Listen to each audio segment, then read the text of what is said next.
This program features live coverage of an African safari and may include animal kills and carcasses. Viewer discretion is advised. Good afternoon, everyone, and welcome to a pretty start to our day. Unfortunately, our butterfly has gone a little bit behind some leaves, but it should move fairly shortly. But there is an African monarch that is feeding on some flowers, and it's been kind of bouncing about all over the place, looking for all kinds of little bits of nectar that it can get out of the flowers itself. But unfortunately, it's now hidden itself behind some foliage. Good afternoon, as I said. My name is Tristan. On camera, I've got BK. I'm also being blinded out of one eye, so I do apologize. But there's BK's hand, so that you can see that he is actually on the car and that it's not a ghost behind the camera. Now, it is a very, very warm welcome to all of you. It is going to be a beautiful afternoon, I think. We have lots of interesting and good things on the horizon.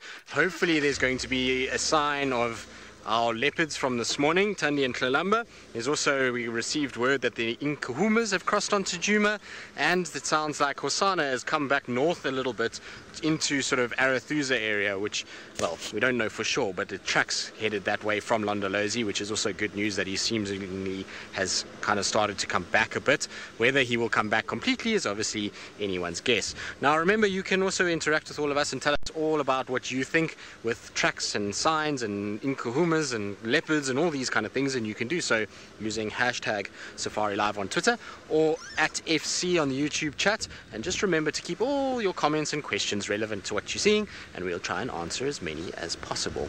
So my plan for the afternoon is that there were lots and lots of vultures that were hanging around and have been the whole day just to the north of Gallego. So I'm going to have a little look around here quickly just to try and see if I can spot where they've been sitting, or if they are still sitting, and if there's any sign of anything there. And once I'm done with that, then I'm going to quickly scoot off towards Thandi and Tlalamba. Ali's also out this afternoon. She's going to be on lion duty and go and try and find the Inkahumas. And David is up in the Mara this afternoon as well, and we'll see what he gets up to. I'm pretty sure he'll find a myriad of animals, as is typical with the Mara.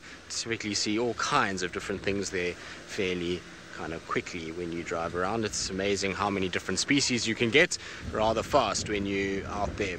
Now, it is a warm afternoon, which is probably going to play in our favor after a fairly cool start to the morning this morning. A bit of warmer weather has hopefully meant that even if Thandi and Tlalamba have finished those two kills that they had, the little Daika and the little baby Impala, for those of you that didn't watch this morning, they should be full enough that the heat is hopefully settled them down. So you see here the vultures are here. I actually didn't expect them to be in this area, but interesting that they are here. So they're sitting up in trees at the moment. The problem is that they're all white-backed. I don't see any sign of any other types of vultures in this area. Normally when there's something dead, you'll start to see hoodeds, tawny eagles, battaliers, sometimes white-headed, sometimes cape, and sometimes leopard-faced. But really when it's hoodeds, white-backed, and maybe tawny or battalier, that's always a really good sign that there's something fresh. The thing is, though, is that today is very, very kind of warm. There's clear skies now, so after a morning of it being overcast, most of the vultures should have taken to the air to be able to get themselves some semblance of height to be able to find food. So very seldom will you see vultures at this time of the day while there's still really a good amount of thermals sitting like this, unless of course something is around. Now of course these might be vultures that are sitting a far way away. As we move around we might find where the hoodeds are sitting, but we're going to have a little investigation because it's not just the one there. I can see at the moment 5 of them sitting on these branches, and during the course of the day and the flying that's been taking place, it seems as though there was probably a lot more than that. There seems as though there was probably 20-30 vultures that were around, so we're going to try and see if we can figure out where they've landed, or maybe they've just come here for a drink of water out of Gallego Pan and then flew up into the trees and had a bit of a sort of rest there. But let's go and investigate. Let's see what is around. I didn't expect to bump into them in this sort of area, so I'm going to try and just double check what's going on and just see. Now I've got to be a bit careful. Unfortunately our Gowrie repeater is not working so well this afternoon. Marcel's busy trying to fix it, so can't really drive too far. As long as I can see the Vuurtela mast, I'll be okay, which we should be able to see from Gallego Pan and the surrounding areas. And so not only are we going to be stuck here, but you're going to be stuck with me for now until such time as Gowrie goes up, and we can then go to Ali and Mara and all kinds of other things. But nothing seems to be present at Gallego Pan. Looks to be all quite sort of dry here. I wonder why these birds are around. This might take a bit of investigation. We'll have a little look quickly. Like I say, don't really want to drop too deep into this dip. So we'll have a bit of a chat about the vultures in the meantime in case this dip. But let's see, that vulture's just flown now, and when vultures fly, it's a good indication of what's going on. If they fly and they just go and they take off and they kind of go up into the air and that's the end of it, then generally you can think to yourself, well, there's not really probably anything here. But when they fly and they just fly a short distance and land again, then it can often be a good indication that there is some sort of food item fairly close by. And so we'll have to just kind of, like I say, have a little bit of a look. But in terms of vultures here in sort of this part of the park, this is the most common vulture that we'll see. So white-backed vultures, even though their numbers are declining, they're still very kind of prominent in this area. We see them more than we see any other vulture. And these guys are pretty much the sort of cleaning up crew of a lot of different carcasses through the Kruger system, and they normally are reliant on some sort of predator fed on a carcass if it's a big animal. So if it's something like a buffalo, hippo, elephant, rhino, those kind of things, then vultures, this particular vulture needs either lions or hyenas to open those carcasses out. Their beaks are not really as strong enough to get into those skins. They're not like the leopard face that has a really big beak to be able to do it. But if it's a soft animal, like something like a impala, then these guys will be able to do it. Good. It sounds like David is up in the Mara, and so I'm sure you're tired of me just droning on about vultures. And so let's send you up to David so he can say good afternoon.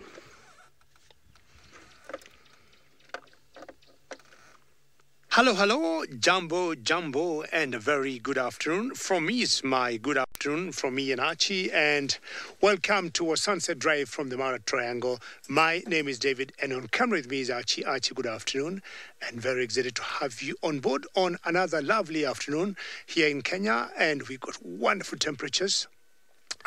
85 degrees Fahrenheit and 29 degrees Celsius.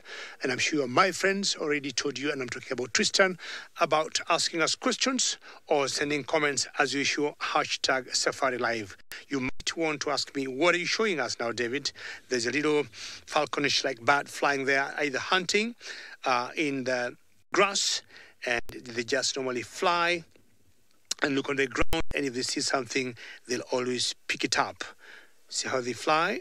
Unlike the vultures or eagles that will always glide in the air, this one have to keep flapping and flapping to see if they're lucky to catch something in the grass. The grass is quite tall at the moment, and hopefully she's able to catch herself something, trying an insect, any reptile that will be in the grass there, be it a skink, be it lizard, sometimes small snakes. That's what they'll be hunting. Chameleons, of course, if they get most of these small raptors, that's what they normally go for. Now, my plans today is to look for the sausages. What are the sausages? That's the pride of lions that lives around this area. That's where I am now. And the last few days, they had a kill and they brought down a huge male buffalo, which apparently yesterday we saw other lions coming to take over from the sausages. There's another pride that we call the Ondonyo pike, youngsters, and they came to get advantage of what the sausages had done.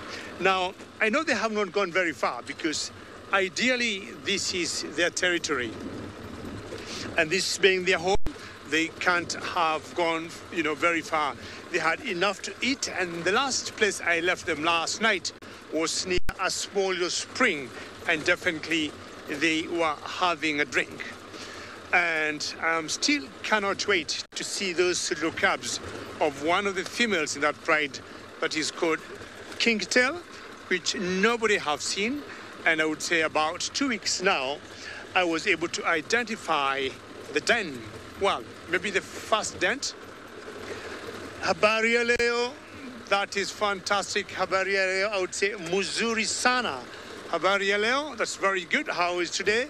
And I'm saying Muzuri sana, which means muy bien, which means very well.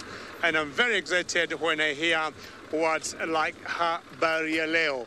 Well, Swahili, or rather Swahili, It's our national language in Kenya. And Kenya is a country with over 40 tribes and about 45 different dialects. And Kiswahili or Swahili is our national language, and that's the language that brings us together. So I want to give you a classical example where you could have 45 people sitting together from the same country and all of them not understanding each other. What do you think of that?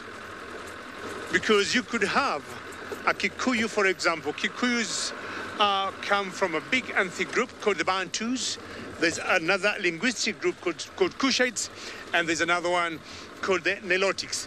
And each of those groups have other smaller tribes. So you could have 45 different people, and each one person coming from a different tribe. And if they do not speak Swahili or they do not speak English, they'll just be there and talking in sign languages, you know? So, very good. When I hear Habari ya leo from all over the world, be it in Hong Kong or America, it makes me feel very good. Well, as I said, my plans today is to find out how the sausage pride is doing and cross fingers, and hopefully I'll see the Cubs. Tracy, very good question, and you're the first one to ask me a question today. Many thanks, thank you very much. And you're asking whether Kingtail has introduced her Cubs to the prides yet. No, not until last night, and if that has happened, it is today. My friend Isaac did not come this area, so I doubt he would have seen that. But, you know, just to give you a clear, simple answer, Kingtail has not introduced her Cubs yet to the pride. The other female in that pride, called Mitty, already she has introduced her 4 Cubs to the pride. And the last I saw Mitty, which is one of the females in that pride, she gave birth to 4 Cubs. But the last I saw her, she had 3 Cubs. And one of them was missing. And I'm talking of only 3 days ago. So today I'll be finding out where did this other cub go. Because 2 weeks ago, she had lost one because after 3 days, you know, the lost one resurfaced and Isaac was able to see it. And then the figure or the missing in action reunited with the other 4 and the mother. And then the figure remained 4. But as 3 days ago, there were only 3. I am not very worried because I saw also Kinky in that particular pride, and they were eating the buffalo. And of course, Kinky has given birth to her, you know, to Cubs. And my simple thinking or theory or guess was most likely Mitty's other cub was left together with Kinky's tail. I mean, Kingtail's Cubs. So we'll find out that today if you're lucky to see them. They have a very particular area they don't leave. And before I get there, let me show you some Ellis, which will be a good thing for me to open the show with. Could be my first animals for the day. And let me give Archie a pretty good angle so that we can see these Ellis in the Mara Savannah just feeding on the tall grass that we call the red oat grass. I hope Archie like that angle. Hopefully you are happy. And if you are, we got African elephants here in the savannah, and that escarpment you saw back there was, of course, the Olol escarpment. I'm sure most of you never miss it, like Tracy.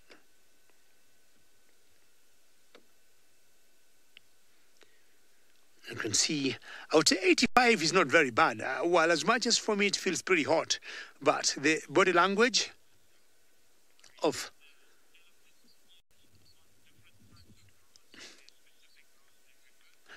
Murray is in the final control, and he is the one who's directing the show, and he has a question for me, and he is asking, do elephants eat different types of grass, or do they have a specific grass they prefer?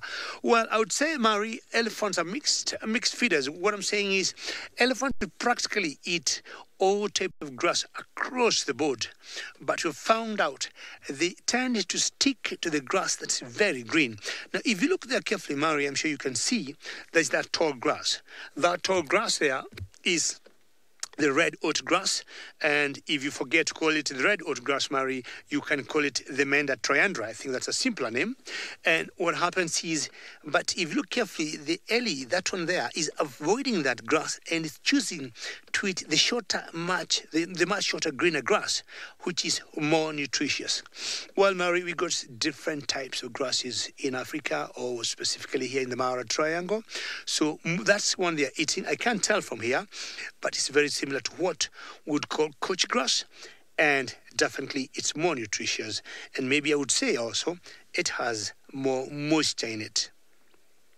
If you look carefully, they're not eating the tall grass, so they're going to the grass that's much shorter, which is definitely a different variety from the tall one there. I would say it's much palatable and is definitely more nutritious to these ellies here. And the air or the wind is very still now. You can tell from the no movement of that grass, because there are times when it gets very windy, you can tell from the grass swinging from left to right or right to left. But at the moment, it feels very still. It's quite a huge herd, eh? Could be 20, 30 plus, and you can see all the calves, the small ones in that particular herd, or the flapping of the ears. Excuse me, I've always wondered whether the bigger the elephant, the more heat it gains, because if you look at that one particular one, she is flapping more than anybody else. So would that maybe indicate she's much warmer, she's much hotter than the others? Because look at the number of flaps she's making against the others there. An indication either she is much warmer or, than the rest. Just like we human beings, you find sometimes you get someone with one layer, you get other person with 2 layers, and the one with 1 layer is still complaining how hot it is, and the one in 2 layers saying, oops, it is very cold. These two are definitely trying to engage. Could be a mother and a calf in the middle of your screen, and that looks like a big bull to me that's just coming close to them.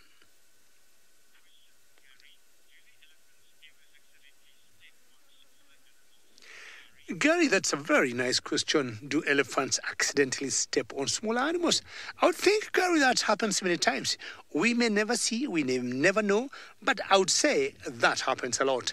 And I'm looking at examples of, let's see what could be there. Scrub hares are classical examples of small animals that would be there. Mice, rats, It's very possible. But also apparently, most of those small animals are very swift. The only challenge is, elephants' feet are padded, and when they walk, unless they hear them, you may not even, unless they hear them moving the grass, it's very difficult to hear the sound of them thumping or stepping on the grass. Even for human beings, many times we have had elephants, passing very close to the vehicle, and we apparently, I don't hear them move. So if these animals definitely pick their sound, they'll definitely go away. Say like snakes. Snakes are very good in picking vibrations, maybe of animals.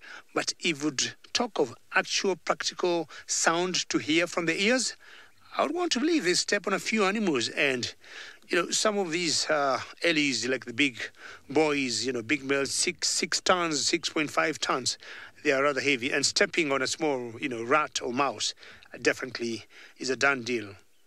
Lizard the same, or the ones that cannot take off very quickly. Looking also at birds, we got little birds like lapwings that will roost or nest on the ground. Eggs of those same birds, nightjars, for example, the ones that will come on the ground sometimes. I think they'll crush their eggs. Are those having a little fight there, Archie? Or are they just being friendly? The two bulls that maybe I saw earlier, and that happens a lot.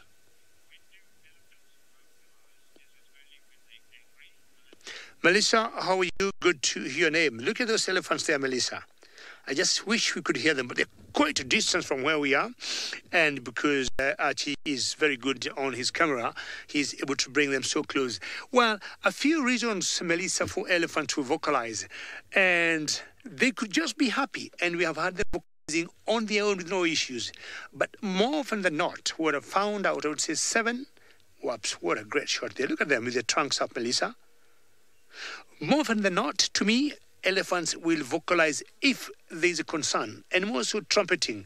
You'll hear them going, that is always an indication there's a concern. Now, was that play or fighting? And of course, they see something they don't like.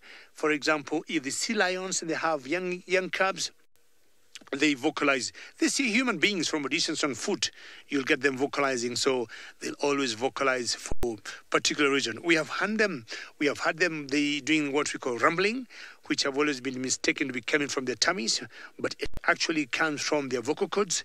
And that one is also some kind of vocalization, Melissa, and it's always a kind of communication, between them or among them that is always very difficult for us to understand as human beings. They also do a lot of ultrasound. Rosalind, good question. How do we learn to, read elephants' body language? I mean, Rosalind, you stay in the bush for so long and you have no choice but to understand the animals. You see an elephant flapping his or her ears, flicking the tail left and right. Oh, that sounds good. You see an elephant pose and shake his head. That's like, what's up, Rosalind? Who do you think you are? What do you want here? That is not good. You see an elephant looking at you. It lifts one leg up and you see it just, moving its leg left, right. It's telling you, you know what, Rosalind? I am not happy with you. You see an elephant, trunk up, is trying to digest you, and that is not a very good sign. And when you see it, with its ears, folded towards the body, with a choice, what we do, Rosalind, we slowly back up and then we stop. We look. That body language doesn't change. We back up one more time. That body language doesn't change. We move away. So they're what we call, Rosalind, sometimes trigger points or trigger signs, and that will always help us. And especially to read the elephants, which I think to me, they're the easiest to read of all the animals that we got in Africa. Rosalind, I'm sure you know some animals like buffaloes. I can tell you for a fact, you'll never know what they want and what they do not want. You'll see a buffalo lying down, not even bothered looking at you, and the next minute it will be coming full speed, charging at you. Ragu, female elephants, you like to know whether they fight each other. It's very rare. I can tell you it's very rare. Boys, for reasons they know better, they'll always go for each other. But females, it's very, very rare. Unless there's an issue with matriarchs and there's a bit of a misunderstanding, say in terms of space or in terms of drinking point, I would say females, I do not remember, Ragu, the last time I saw cows fighting. It's quite unusual. But bulls, like what we just saw, is every other minute. And sometimes those fights are always not fatal, but they could easily harm each other with the tusk. We see those fights more so when there's time, though, there are females, in the herd that are in season, and the youngsters and more so the boys want to go and mate with the cows, and definitely the dominant or the big bulls will not allow that to happen. Of course, there's no any other language to make them understand, but to physically evicting them or fighting them out.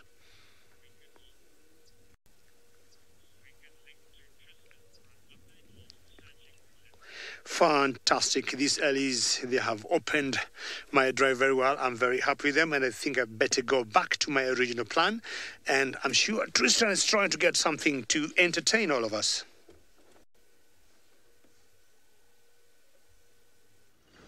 Right, now, as you can see, we're off-road at the moment, and that's simply because we've had squirrel alarm call, dwarf mongoose alarm call, and a ton of vultures here, and there's the smell of something dead in this area. And so I'm trying to see what it is. It's literally vultures just flying all around us, but I can't figure out exactly wherever this carcass is at the moment. So initially we only saw white-backs, and I was saying white-backs aren't really that reliable, but if you have a look in this tree up on my left hand side here, you'll notice that there is some hooded vultures that are, well, there's one here and there's another 2 further back that are around as well. So there's a hooded, and they generally are a really good indicator of something being dead inside here.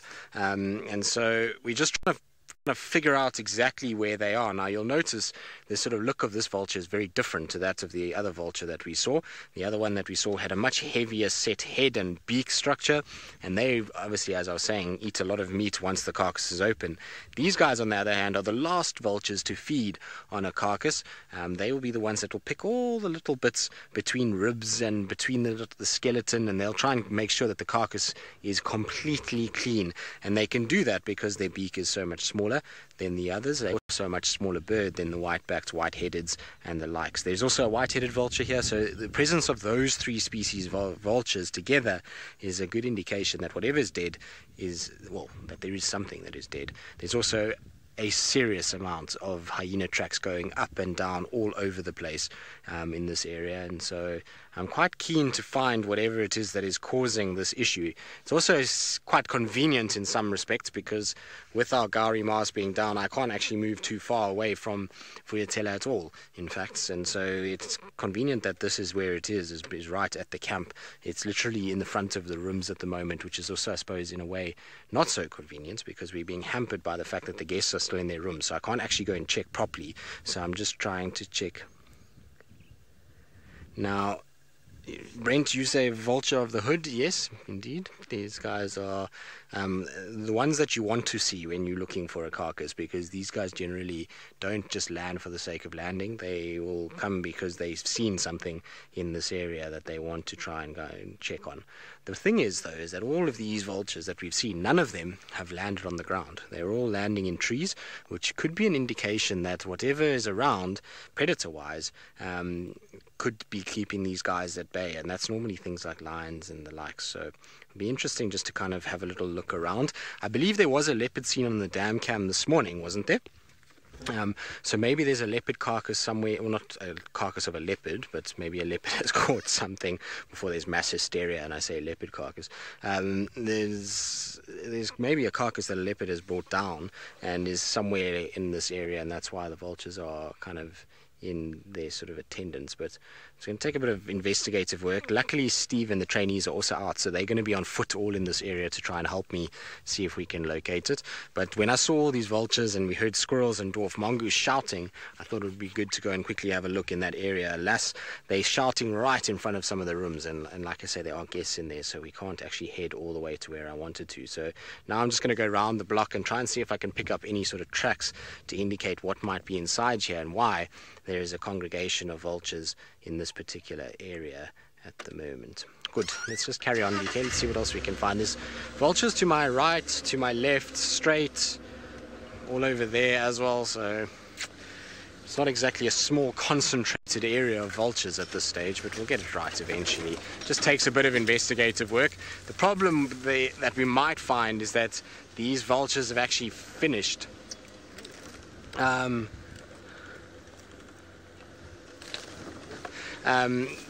You'll find that, you know, these things are quite tricky in some regards, is that they could be finished already, and that makes life a little bit more difficult. Tracy, does white clothing attract flies? No, but sweat does. So being hot out here, which it's not searingly warm this afternoon, but there is a bit of kind of temperature and a bit of spike to the sun, and so that's what's making it a bit warm. And as you sweat, then flies are attracted to the moisture that you have on you and the salt that you leave behind, and they come and kind of land on you, and often will kind of feed around your area. So not ideal to have flies as much as we have. If there's also a carcass around, well, that generally dictates that quite a few flies come down and kind of spend some time around you. So, you know, it's not ideal when it's like this. Flies are certainly an irritation, if not anything else. And so hopefully they decide to leave us alone for a little bit. But you see the vultures all disappear as I come up this way. So wherever it is, it's down on the drainage, close to between sort of Gallagher and Vuyatela camp. That must be where it is, because I don't see any vultures now at all as we're driving northwards here. And if there were if we were getting closer, we'd find vultures sitting in dead trees, and the dead trees above us are kind of all barren and bare. So I'm going to turn around and just go back again and try and see. Actually, before I do that, I'm going to just quickly check the old hyena den that comes back on itself this way, which might actually be a good place to kind of have a look. But let's see how we go. So far, nothing really indicating anything of kind of too much danger. I haven't seen a leopard track or lion tracks or anything like that.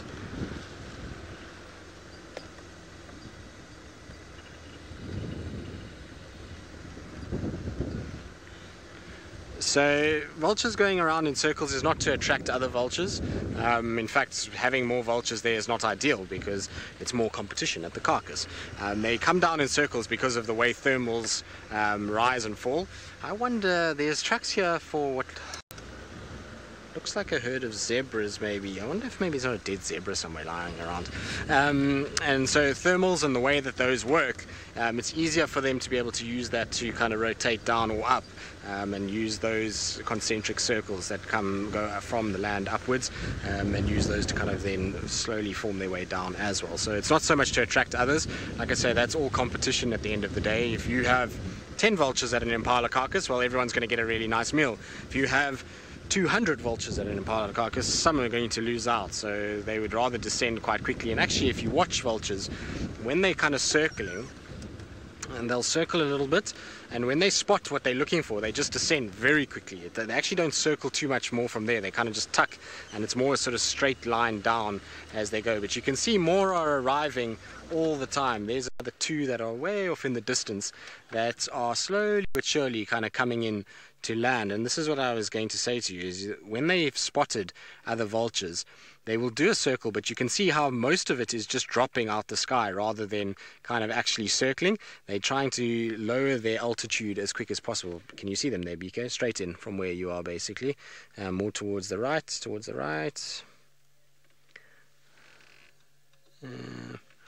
So in that area there, they're on top of those trees, but I don't know if BK can see them at the moment. So let's see. Steve's also calling me.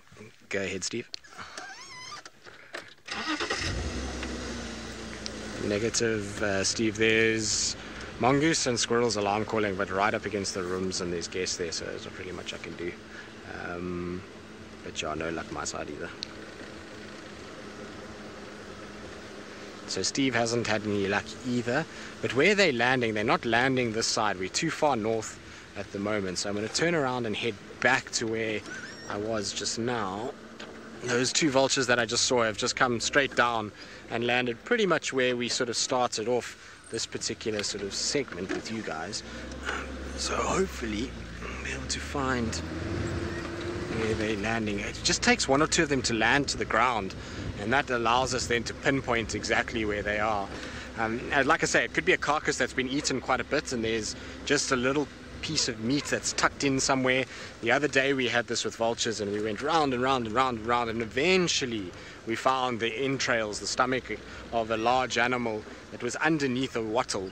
And the only reason we found it is because a white-backed vulture actually came in and just landed on the ground itself. So you know, it's one of those things you've got to kind of persevere a little bit if one wants to actually find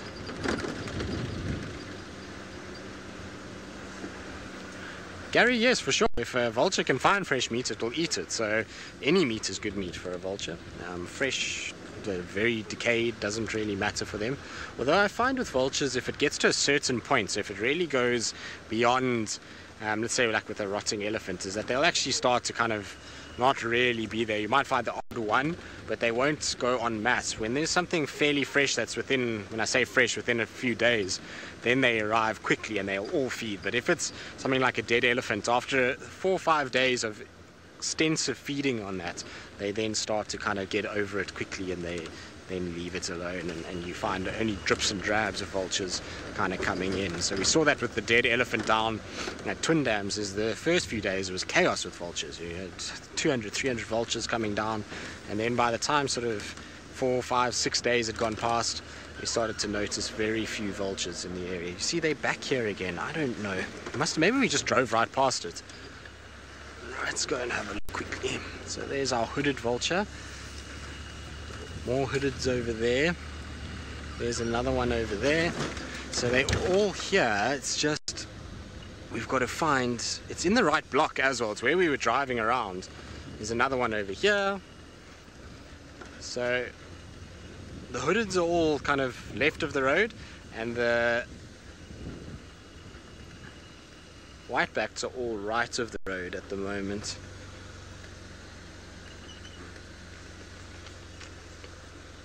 Where are you guys looking? I've checked all the trees as well in the hope that maybe I'd find something here.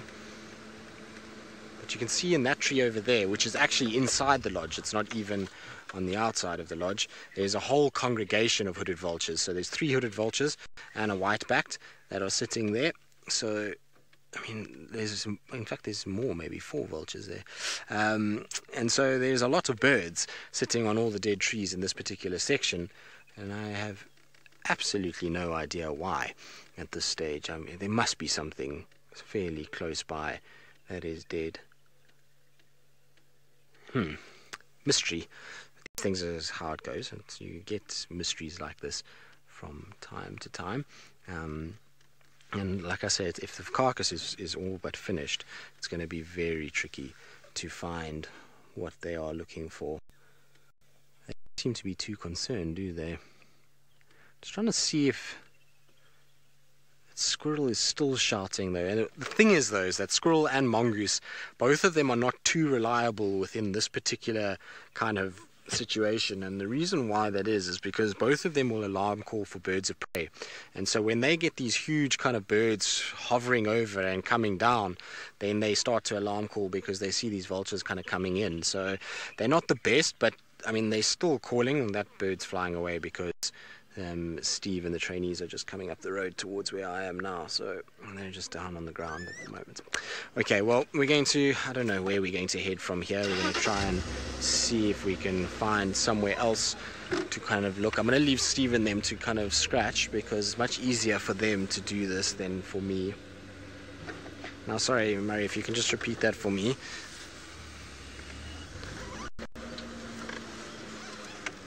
I wonder why they're so close to the lodge. Maybe something died in the lodge. Tracy, it's close to Vuatella and Gallagher, like I've said the last 4 or 5 times. It's right where we kind of spend most of our time. So it's between Vuatella and Gallagher camp, up against the rooms there. And so, you know, is where it is basically. I don't know what's going on in there. It's going to require somebody to go on foot, and unfortunately we don't have the ability to do that with Ali not having any signal and Mara not being great. We just don't have that chance. But apparently Mara is doing fine now, so let's send you across to David and see how he's doing.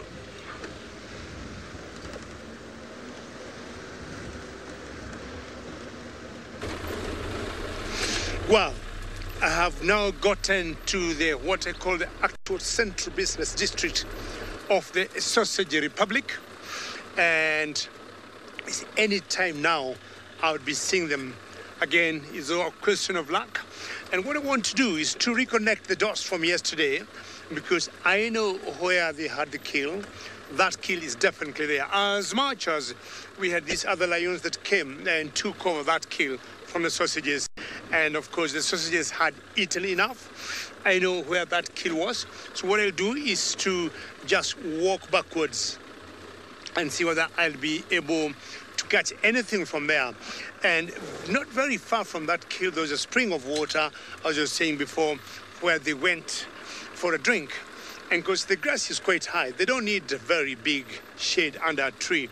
They can easily lay in the grass and get some good shade because of the calves there. But I'm sure Kinky had to go back home in the sense that she had to go back to her calves because those calves were not there. Mitty was there on that kill, but of course also Mitty's calves were not there. What I'm trying to think is Mitty's calves and Kinktail's calves have started to bond, and these two mothers can afford to leave them on their own, go for a kill, eat, and then come back and of course suckle them and do the normal things they usually do. Now I'm getting very close to where I think is Kingtail's den. This is where I first had small little calls from that particular female, and Kingtail is one of the female in the Sausage of Pride. I want to check this area and find out if she could be anywhere here.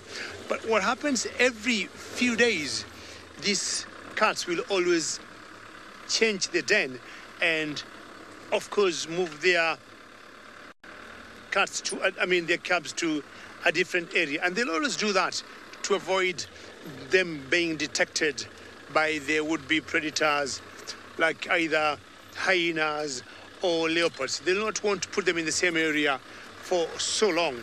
Of course, there's always the afterbath, after they give birth, and that can easily be picked by hyenas very easily, or leopards. And of course, once they know that, they will come for those cubs.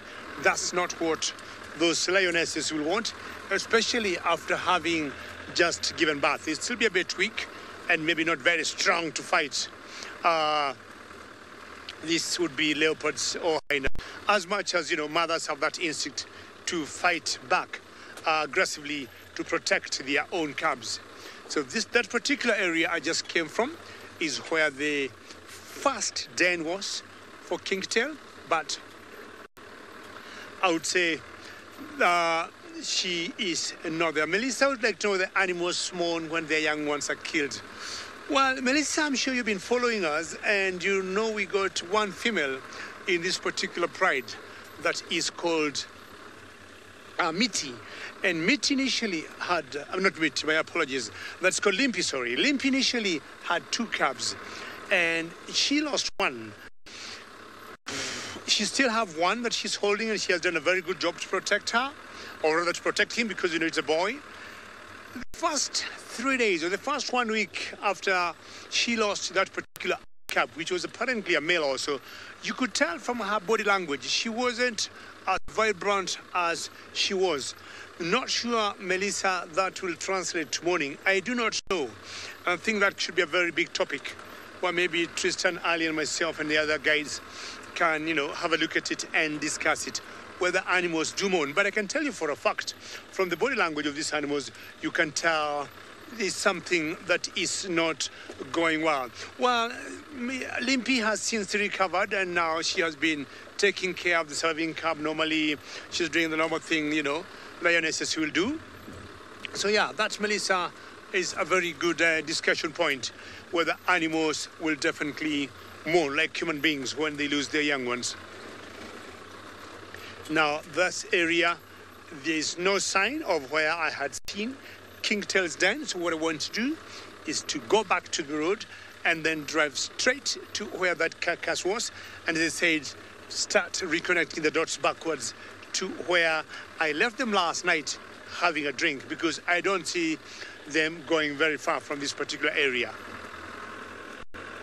Grass is quite high, and the best thing to do is just to stick to the road, which is clear, and you can see boulders or any rocks or any holes. And as you had a question earlier, whether elephants do trample on small animals, as they feed. I also don't want to be a machined elephant doing that.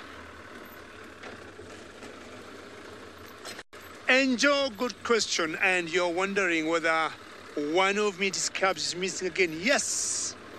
And that was 3 days ago. 3 days ago, they were on that buffalo kill, and I hope, Angel, you are watching. And I counted 3 cubs. I was with Archie, and we kept counting again and again. We were there on that kill for over an hour, and I can tell you for a fact, 1 cub was missing. But it's not the cub that Angel was missing the first time. This is a different cub, because we were able to follow them with the 4 cubs.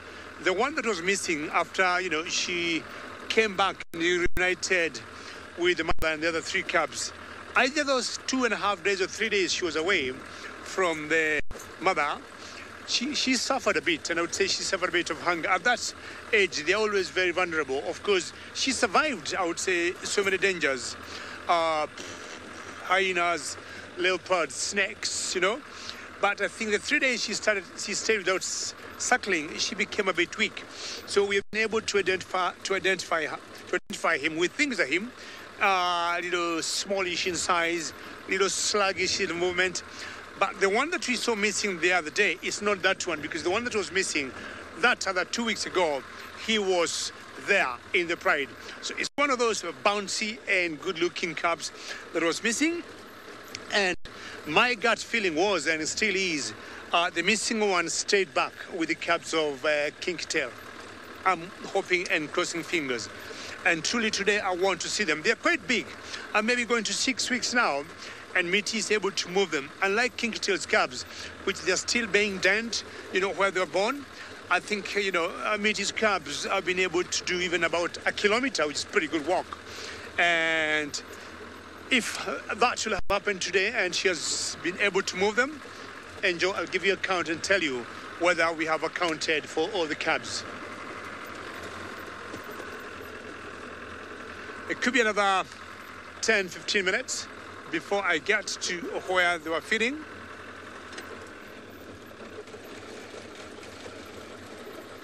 Meteoric, you're asking whether if a lion dies, do other lions eat it? I don't think so, and that hasn't happened. There's only one scenario that I saw, but this is way back like 10, 15 years ago, I'd say, where I had a pride of lions on top of a log, and they're just warming themselves up. And there were young stars, and of course the fully grown ones. And as it got dark, they had to go either to bed themselves or some particular den where they would spend the night. So the mother slept, and everybody else walked down from that huge log. It was a big log of an acacia tree, but 4 of the youngsters remained on top of that log playing. And it was getting dark, and of course the mother was calling them, telling them, time to sleep. It could be dangerous, it could be hyenas, it could be anything. And because they're pretty young, those cubs, when the last one jumped from the log, you know how playful cubs can be. When the last one jumped from that log, I don't think it landed very well, because either it twisted its front leg so badly, or it fractured the same leg, because it landed and laid down there in some kind of distress. And the other 3 cubs were like, hey buddy, it's time to go, you know, mommy's calling, and it's getting dark and we have to move. And she couldn't move. So these other 3 went back to the cub that was laying down in the grass, and they're like physically like, come on, you need to go, we need to move. And she couldn't. And what I saw the next few minutes was something I've never forgotten, because the 3 cubs, which looked a bit bigger, they tore that cub into pieces and they ate it. I haven't seen that again. I haven't heard of a similar scenario. But yeah, I mean, for fully grown lions, I would not know. We rarely see them when they die, and I would highly doubt. And the only theory I had with that kind of experience is this other bigger cub, and maybe they knew she is not going to survive, which is true. With a fractured foot, chances of her survival were limited. And instead of her being eaten, a lion, instead of her being eaten by other carnivores or by hyenas, they thought, let us eat it and we protect it, we keep our own. But anyway, I may have to end that story now, because I have spotted a male lion under this tortured tree. And let me see the best angle I will give Archie. So I want to, Archie, do you want me to go around this way and then give you the face? Good morning, sir. Oops, did you wake up? So we've got a male lion here.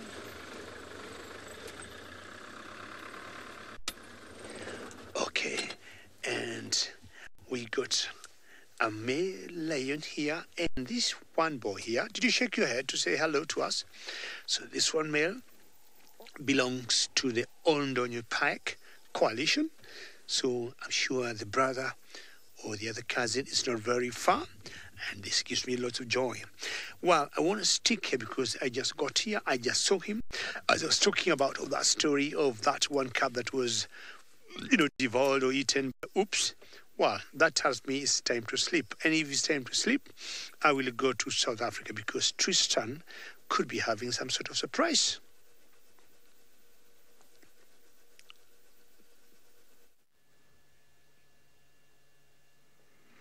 Well, as you can see, we don't have a tawny cat, but we do have a spotty one in the form of Tlalamba. So we abandoned our vulture search and left Steve and the trainees.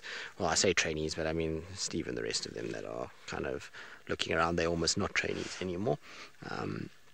And so we left them to kind of scratch around, and we decided to come to little Tlalamba and Thandi.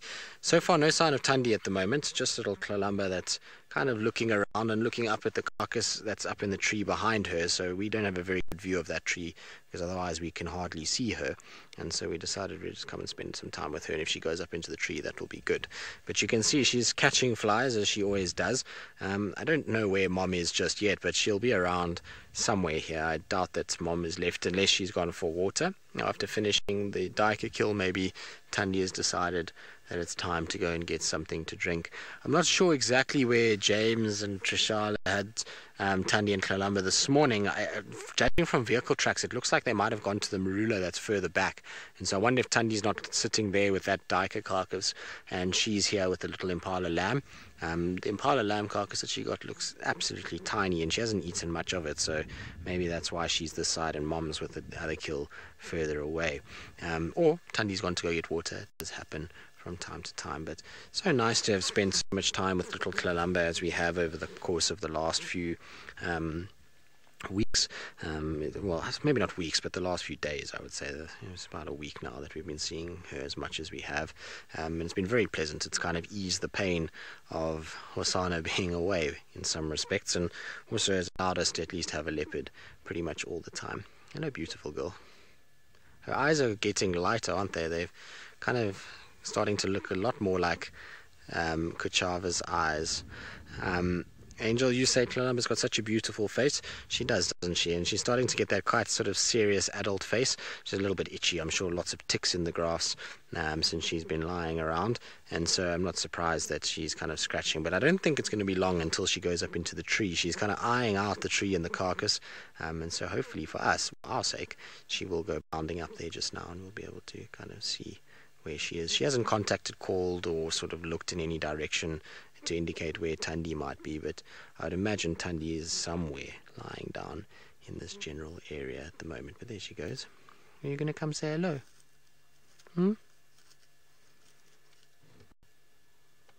Hello?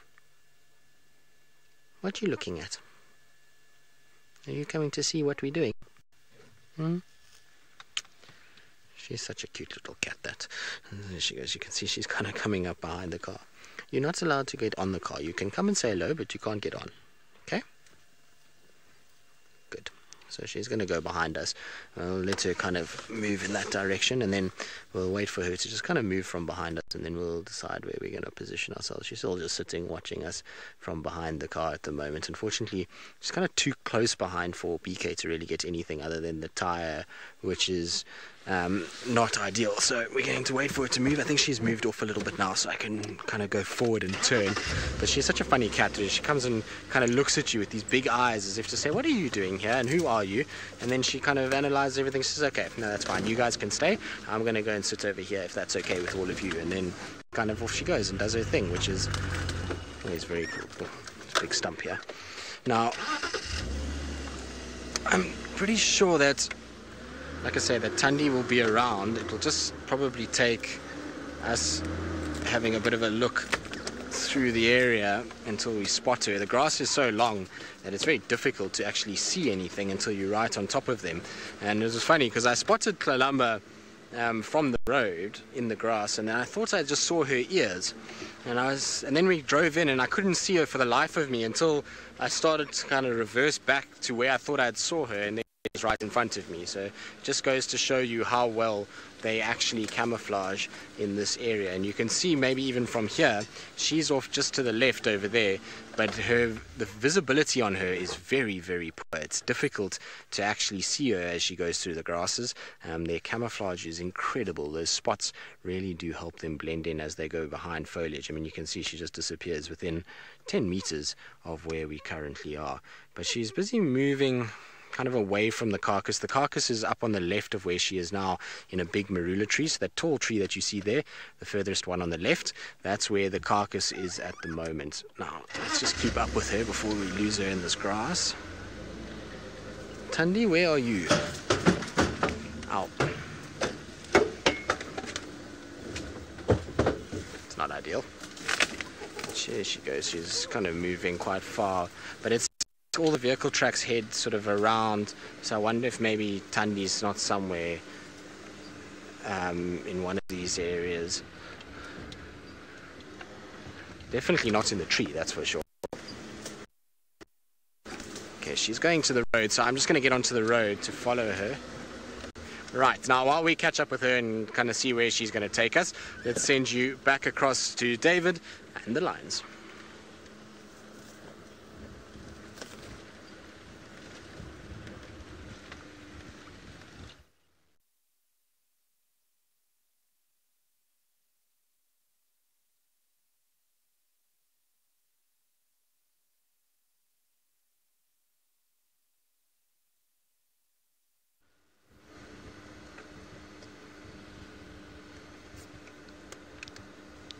Right, now unfortunately we've got a bit of a technical gremlin that is still invading us. It's also caused havoc with us now because Columba is moving away from the kill, which is not going to be good for our signal either, with Gari still being down, but we'll try and persevere and see how we go and see what we can kind of get up to. But you can see little Columba walking off. I don't know where she's off to, maybe for a drink of water. There's a pan at the end of Hyena Road that I think maybe she's going to go and have herself a little drink, and then she'll walk all the way back this way and come and back to her carcass. I highly doubt she's going to leave her carcass, but isn't it cool when they've got their little candy cane tails up when they walk and things are shouting at them, then they lift them. And she's got her typical mom swagger, those little hip wobbly hips that she's got, and she kind of very daintily walks away from us. Right, let's try and see how our signal's going to go. I mean, it's going to be tricky. Like I say, it's going to bounce up and down, and I do apologize if they going to go into an area where it's going to be very difficult for your tele signal to actually sort of get a try anyway. Right, now let's see. Just kind of go slowly and then just give it quite a lot of space, and that way I won't be having to travel too far, and so hopefully our signal will stay fairly good. But you can see she's just ambling along. I'm pretty sure that's where she's going. There's the squirrel's alarm calling. That's why we use squirrel alarm calls. Look at that. You can see how she lifted her tail. Immediately the squirrel started to shout at her as an indicator that stop shouting at me, I'm not doing anything to you. Just trying to walk down the road in peace. I don't shout at you, don't shout at me. And then she's going to stop and smell something. She does, and hopefully going to kind of move on. Isn't she pretty though? She's so cool. Now, I don't see any sign of Mom's tracks yet, but maybe Mom is already up at the waterhole herself. We'll try kind of keep going and just seeing. She's sniffing around crosstalk, so maybe that's why Mom kind of walked this way where Mom scent marked her. Will scent mark as they go, particularly if they've got to kill somewhere and they're going for water. They'll just kind of mark on their way, and then on their way back do the same. You might hear the squirrel as we drive past.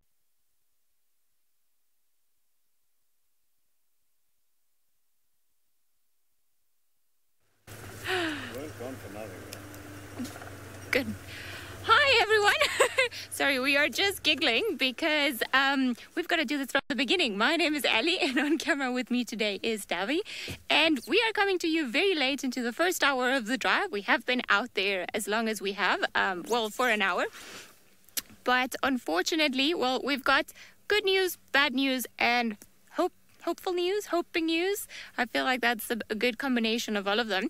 So the reason why we haven't been around is because unfortunately there seems to be a gremlin attack on one of the repeaters. So there is a certain section of Djuma that does not have signal at the moment. So we can drive around there, but nobody can either really hear us or see us.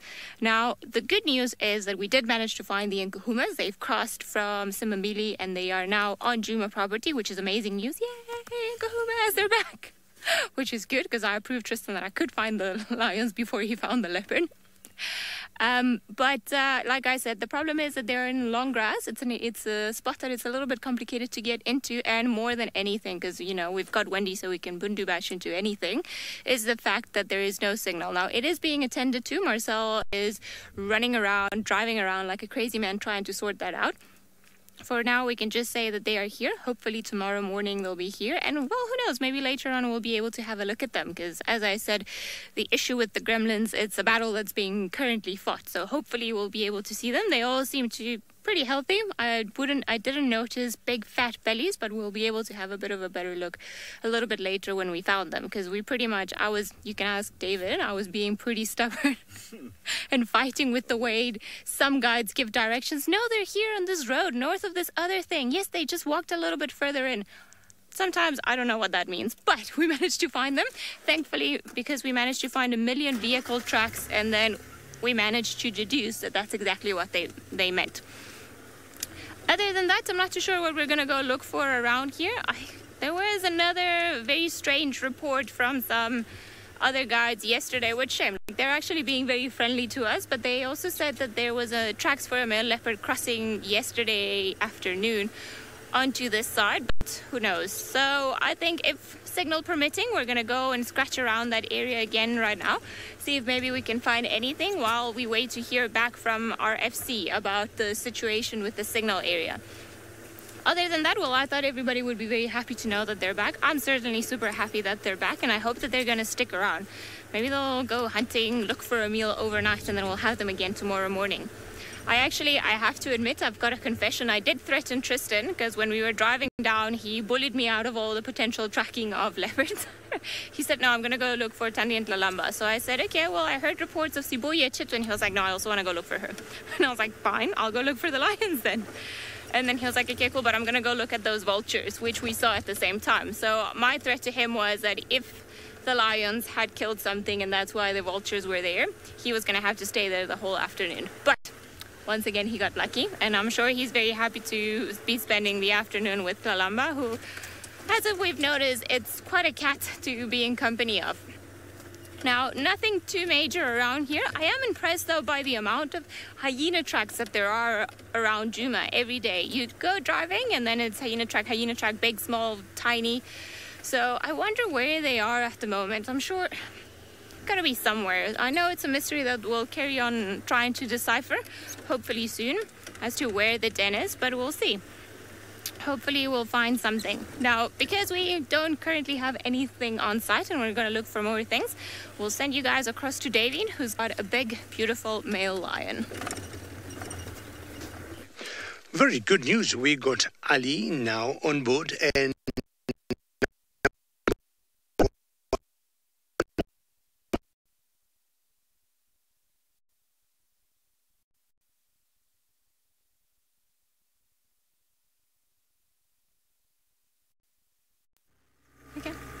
Okay. Well, good that you guys are around. Seems like the gremlins are attacking us all around. So just know that our little anti-gremlin army is fighting them hard. So hopefully we'll be able to see them. David and I, funny enough, we've just gone through Philemon's Dip, or an area where, well, yeah, Philemon's Dip, it's a good name.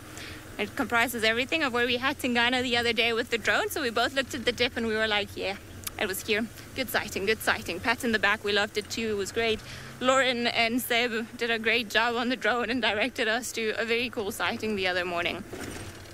Now, I'm not too sure what we're going to be looking for here. I think maybe because it's getting a little bit cooler, we might try to head for a water hole somewhere. And we've got two very unfriendly impala that are running away. Hey guys, come back. Other than lions, you're the only other thing that we've seen, which is ironic because it normally doesn't happen that way. Going away now. Right, I think I might just try and go to Treehouse Dam, see if we can find anything there, see who's been lurking around. Who knows, maybe another spotted cat. Maybe we're going to have a trifecta this afternoon. Well, I think we already did, technically speaking, because David's got lions, Tristan's got Lalamba, and then we had the Nkahumas. I promise I should have taken a photo just for proof, but I didn't think of it until we were... Did you? Ah, David, this is why we're a team. Good, we've got proof. Have a look. So David was very clever, and then he took this stunning photo of the Nkuhumas for everyone that was maybe a little bit skeptical. Perfect. There we go. So they were around. I'm sorry about your phone. All right. Okay, we're gonna carry on our way towards Treehouse Dam, see what's happening there. But it seems like Tristan is still enjoying the company of Tlalamba. So let's head across to him and find out what the two of them are getting up to.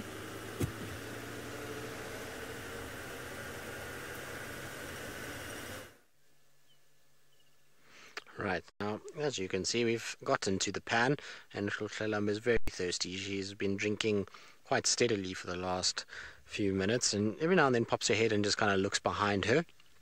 But for the most part, is enjoying having herself a really nice drink close to the edge of the pan. And you can see her belly is quite full as well as she sits there. I mean, it's not massive, but she's definitely got a fairly full belly, and this water will go a long way to just cooling her down a little.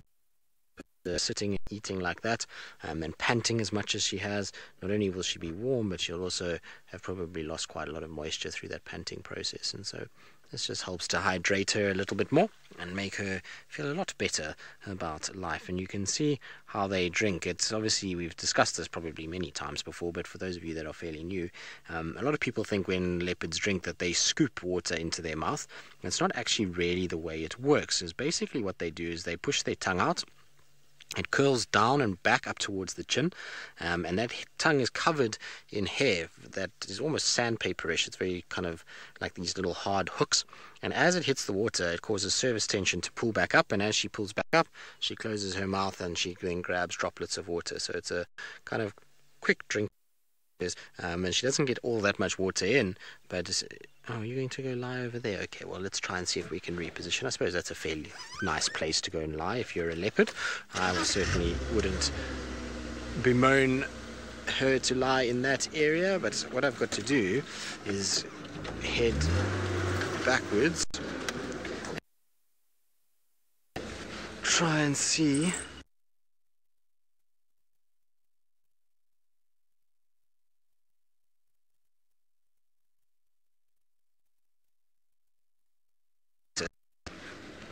right now. I believe my signal is dropping, unfortunately, while I reposition. So until I have, let's send you back across to David in the Mara. And ladies and gentlemen, more good news, because I have been able to get the sausage girls. Yes. And that is one of the females who is definitely bonding with her young one. And not sure whether that is Limpy, but there's another female there. And what I've counted here are 3 females and 3 cubs. And very soon I'm going to identify and know who is who. And they're very close to the male that we just saw, which is about, 100 meters from here. And actually, it's not me, it's Archie who saw one of the girls, and I think it's that one standing up. And he's like, you know what, David? I got a surprise for you. I'm like, what surprise? Unless you see an aardvark or a pangolin, I don't think you have any surprise for me. But luckily, he said, well, one of the females is up, and one of the cubs is up, doing what they like doing, being playful. Because as you can see now, it looks, the temperature has dropped substantially. It's not warm. You can see there's no sun where they are, as much as they are below some thorn tree. If you had some doves that were calling there.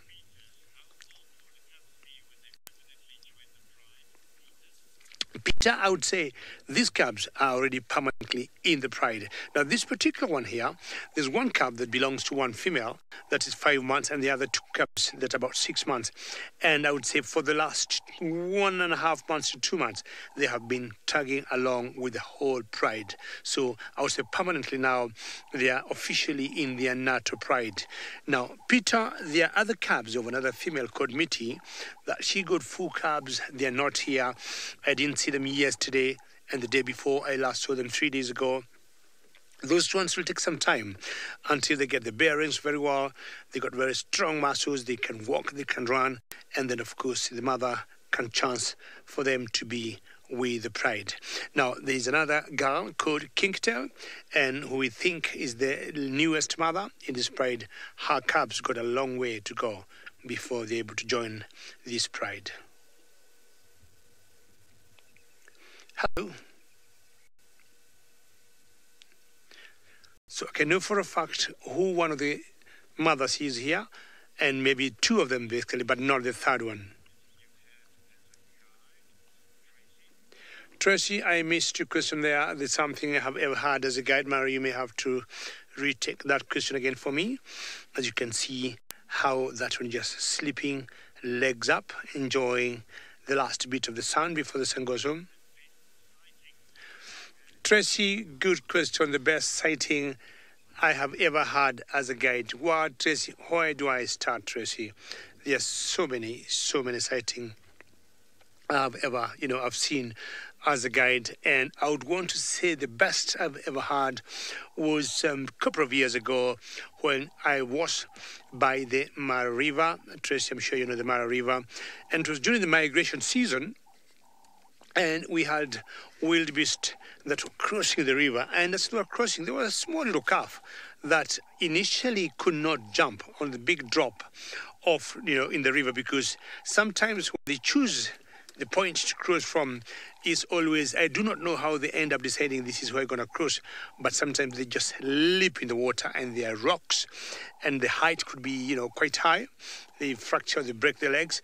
And there's one calf that came to the edge, would come to the edge, then go backwards, would come to the edge, then go backwards. But once the momentum is on to cross, they all do cross.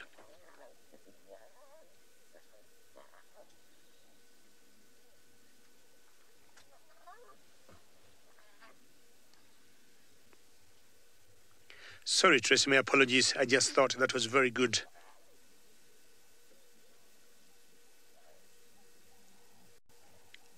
Sound to hear of a mother and a cub bonding.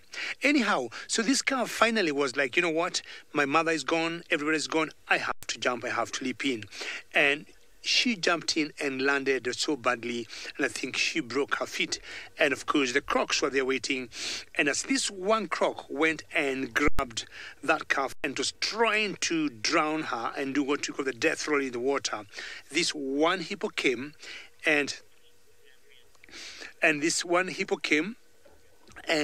grabbed this croc by the tail, and I think the bite was so painful because the croc had to let the calf go, and the croc turned around and the bull hippo took off in the water.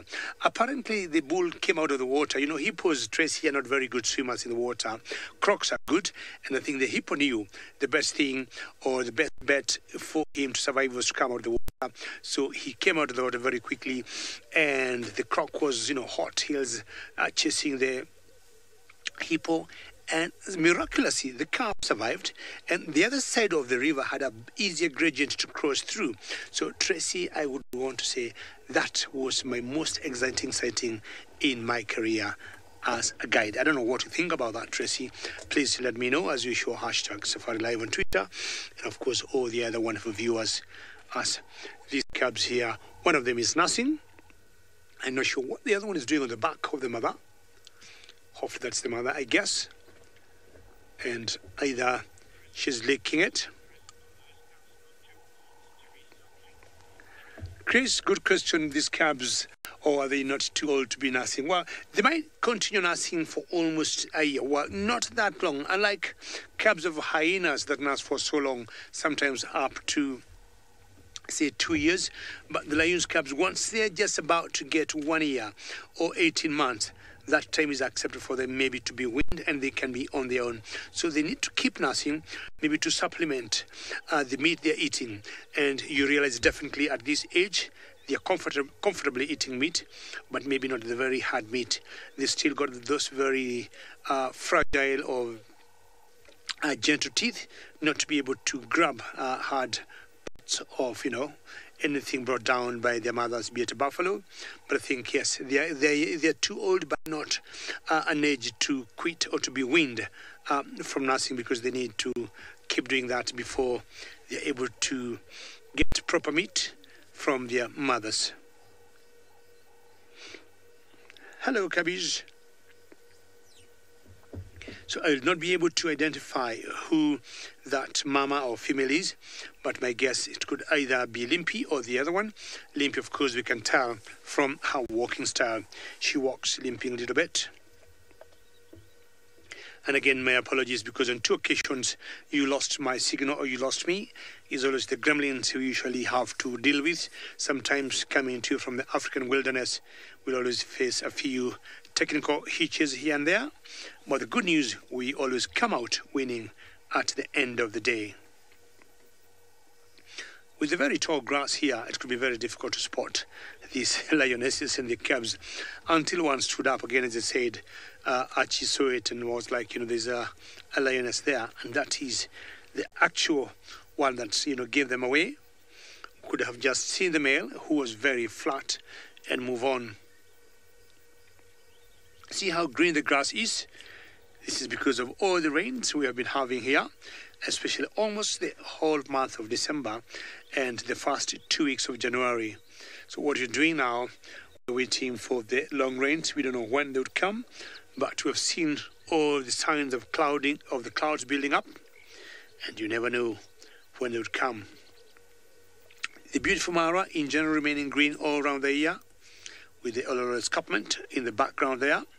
It's a wonderful shot to see those lions, the forest on that lager, and the escarpment in the background. What a scenery, eh?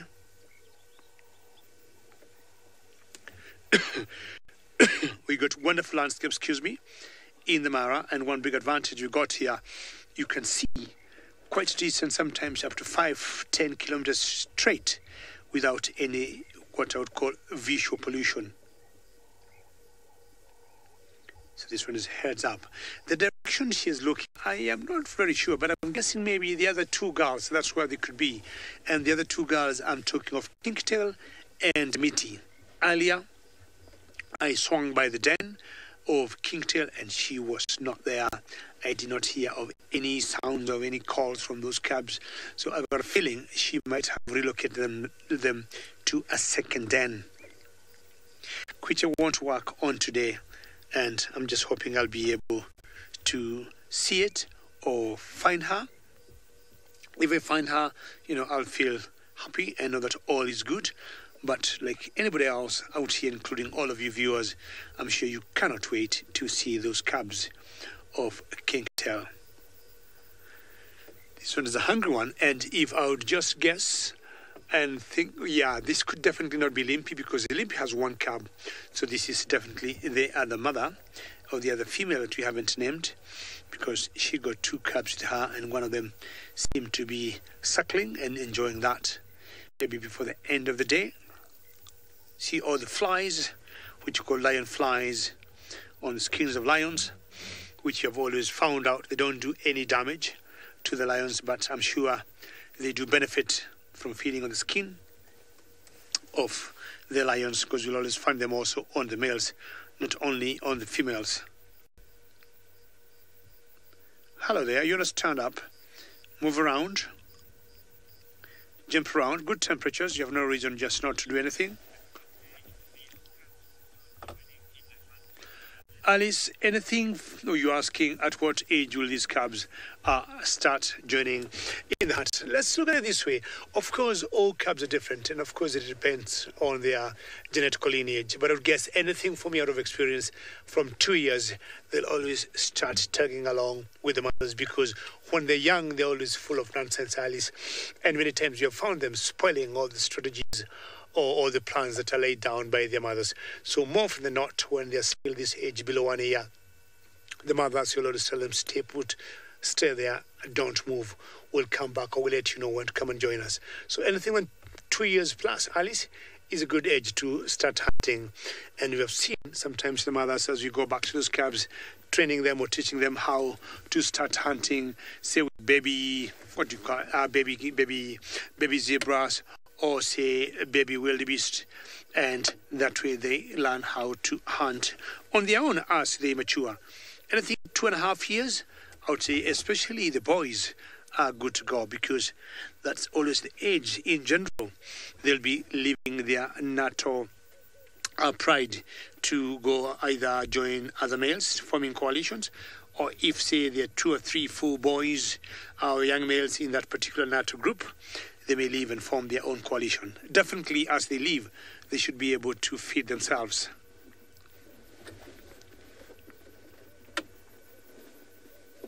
So if you wake up and you move around, I would be able to know who you are.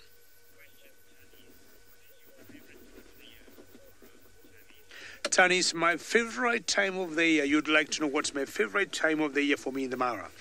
It is anything June, July, August, September. That is the time of the migration, Tanis, and that is the time we have thousands and thousands of wildebeest and zebras here. And it's always such a spectacle, Tanis, to see, for example, 50,000 plus of wildebeest moving in one mass. It's always something that's breathtaking, and we'll always have hunts, by these lions and other, carnivores going out for them, or when you see cheetahs going for baby wildebeest or baby zebras, it's always quite a spectacle. Or the tall grass you've been seeing here, Tanis, the time around when the wildebeest will come, will either be walking on it and bringing it down or feeding on it. And after a couple of weeks, in any one particular area of the yard, that grass becomes like 2 inches long from about 5 feet high, you would imagine. So it's always quite a great moment. And especially, Tanis, if you take a hot air balloon and you're gliding in the air and you look down and you see all those masses, they look like ants from up there. Well, Ravinda, depending on the time of the year, and I think your question is which animals are more rampant in the reserve. My guess is if it's during the migration, I would say wildebeest are the most. In terms of numbers, wildebeest are the most, Ravinda. I'm not sure what this female is trying to smell out there. And currently now it's very difficult to tell you what would be the biggest number of animals at the moment, but I would say buffaloes, and I'm sure Ravinda, buffaloes do not migrate. So I would say in terms of figures, I would say you could see maybe 100 to sometimes up to 500 buffaloes in one herd. And lions are, Ravinda, very sedentary. They do not move at the big distances covered by particular animals. They would tend to remain in their own territories. So currently, Ravinda, my guess is the most numerous animals we got at the moment would be buffaloes. Yeah, the one moving now, I see that standing up there, that is the famous Limpy. I could see as she rose up and she tried to make a few steps, she was limping and clearly telling me that is Limpy, and Limpy has 1 cub of the 3 cubs that are here. And definitely we got 2 other females, and that means Mitty is not here, and also Kingtail is not here. Kingtail is in black and white in terms of identifying her. She got a split on her tail. Now the 3 of them tend to be looking in a particular direction. Not sure what they are looking at. Monique, how are you? And you'd like to know how many calves does Kingtail have? Monique, I'm sorry, I have no answer. But I can tell you for a fact, Monique, she got calves. I'm not sure it's 1, 2, and I would guess maximum maybe 3 or 4. We haven't been able to see them. And Monique, the last poll I did, I would say, a month ago, of Kingtail, and I was asking viewers how many calves do they think Kingtail will have. Most of the viewers said 3. So Monique, stay tuned, stay on board. It could be today, it could be tomorrow, it could be the day after, and you shall be knowing how many calves she got. That was such a nice yawn. And grooming has always been some very important part of lion's life. Fantastic. So I'll still try and browse around and see if I could get kinky, because these lionesses seem like they want to rise, maybe go in a particular drainage. Let's go back to South Africa and find out whether gremlins are still fighting Tristan. Fine signal again. It's because we've gotten all the way back to where the carcass is, and Columba has resumed her spot in the long grass for now. I think she's going to go up the tree at some point, so it's worth being patient with her. Still no sign of Tundi. I don't know if she was in that same Maruda tree this morning, or if potentially she was in a different one. But still haven't seen any sign of her. And with Kalamba moving around a bit, I would have thought we would have seen sort of Tundi stand up somewhere or move or something like that. But there doesn't seem to be any sign of her just yet. There is a squirrel that's shouting the odds further down, which maybe is where Tundi might be sitting. Kalamba did come from that way, but I doubt that squirrel can see her now. The distance that it's shouting at is quite a long way away, and so maybe Tundi's sitting in a tree somewhere here, just kind of watching over what's going on, and saw Kalamba moving around, and that's why I wasn't too kind of stressed by it. But certainly I haven't seen her in any of the trees. I've been kind of scouting about, just trying to check and see if maybe she's sitting somewhere around here, but it seems for now she might be absent. You can see the way Kalamba keeps turning over her sort of left shoulder. That's because of the squirrels that are alarm calling back in the distance there. But it could very well be that Mom is on her way back. I would be very surprised if Tundi just left Kalamba by herself and didn't kind of stay with her while there was still food. Even though she is obviously hunting and providing for Kalamba, at the end of the day, food is something that Tundi will need to eat too.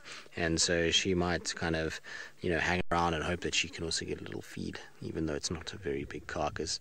But it amazes me with Tundi is that when she was very young, she used to catch all kinds of massive things. So she used to go after nyalas and kudus and all kinds of things like that. And since she's gotten older and is now, in the sort of age of what Karula was, her sort of kill size has gotten much less or smaller. And with Kalamba, she's been killing all small things, so steenbok, duiker, baby impalas. That's seemingly what she targets more than anything else, and it's probably why we struggle to find her a lot of the time, is because she kills these small things, and between the two of them, they eat this pretty quickly. So had we not found these two this morning, and let's say they were 200 meters into this block and weren't visible from the road, it would have been very difficult to have found them, and they would have eaten this, and tomorrow they would have been gone again. So it would have been a very, very tricky kind of thing to kind of keep up with, and that's what we deal with Tundi. She tends to kind of kill small things, and then on the way she goes and finds something else. But the sweat bees this afternoon are being a bit of a handful. That's just landing all over us this afternoon. I got a bit distracted there because I had one going down my shirt, which is never ideal. And they don't sit for very long, sweat bees. They kind of just land on you, irritate you for 2 seconds, and then off they go again.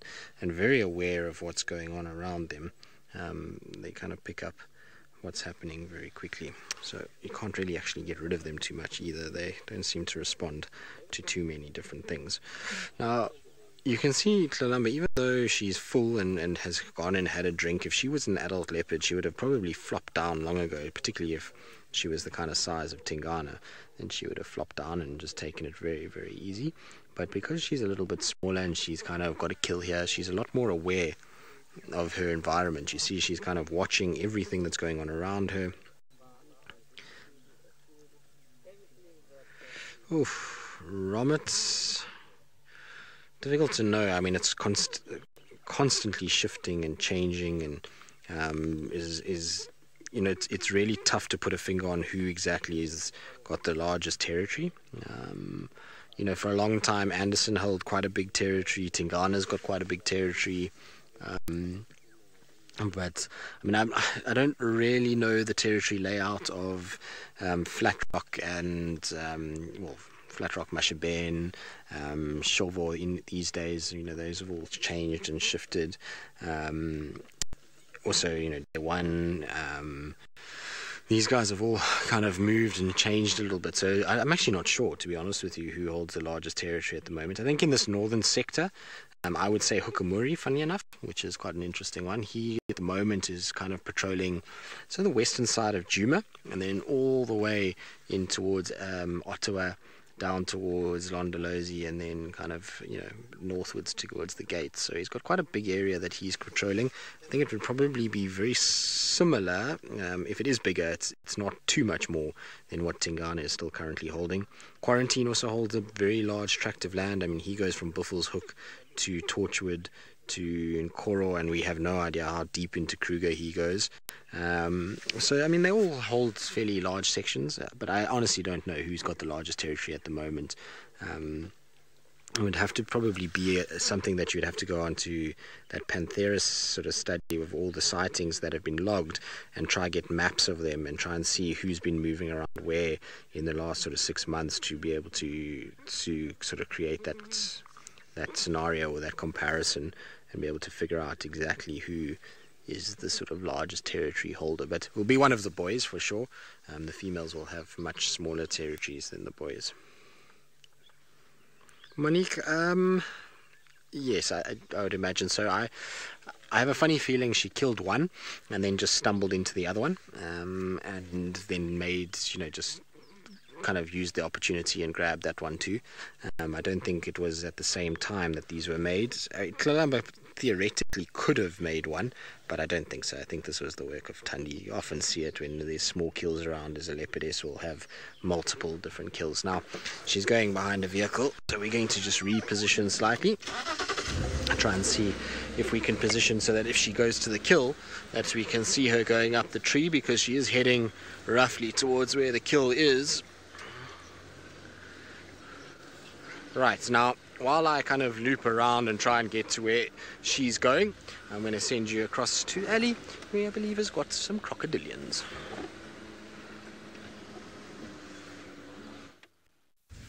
Well, it seems like we've hit the crocodile jackpot today. We definitely were not expecting to have such a fantastic view of Vladimir and Boris, I think it's the name of the second one, all around here. So we've got both of them looking very scary right now, showing off their big mandibles and just half of their body size, which is quite amazing. At least I've never seen them so far out in such a nice view, and it was particularly nice just a few moments ago when there was no wind and the water was pretty still, and you could see the reflection of the crocodile in the water. So here's something to look forward to. Maybe the wind will stop and then we'll be able to have a better look at them. Quite a beautiful afternoon here all the way in the water for plenty at Chitwa Dam. We've got a bunch of different species of animals that have gathered and come down to the water to either come and have a drink or perhaps just because they live somewhere in this area. We've got, of course, the beautiful impala that are all coming down for a drink. And lucky for them, we know where the big crocodiles are, so I don't think they've got to worry about it too much. And then we've got the beautiful spoonbills all the way up under this almost like tilt-over tree. We've got one at the bottom, the reject. Hello. Sorry. Are you looking for food there? They've got very, what's the word that I'm looking for? Sensible beaks that they use for probing to try and figure out where their meals are when they put their beaks down in the water, and then they close them and they open them and almost like in a tiny little fraction to try and filter through whatever it is that might be there, and then just try to locate by their prey. I think there might be something in there that he's after. Not too sure what it is. That's quite interesting. Wonder if perhaps not a little frog or a snail or something in there. Yeah, you're definitely looking for something in there, aren't you?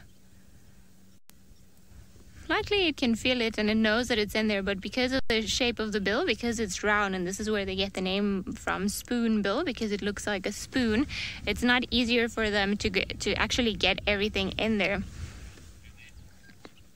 Annette, you're wondering as to why the crocodiles had their mouth, or still have their mouth open. Oh no, you've closed it. That's even better.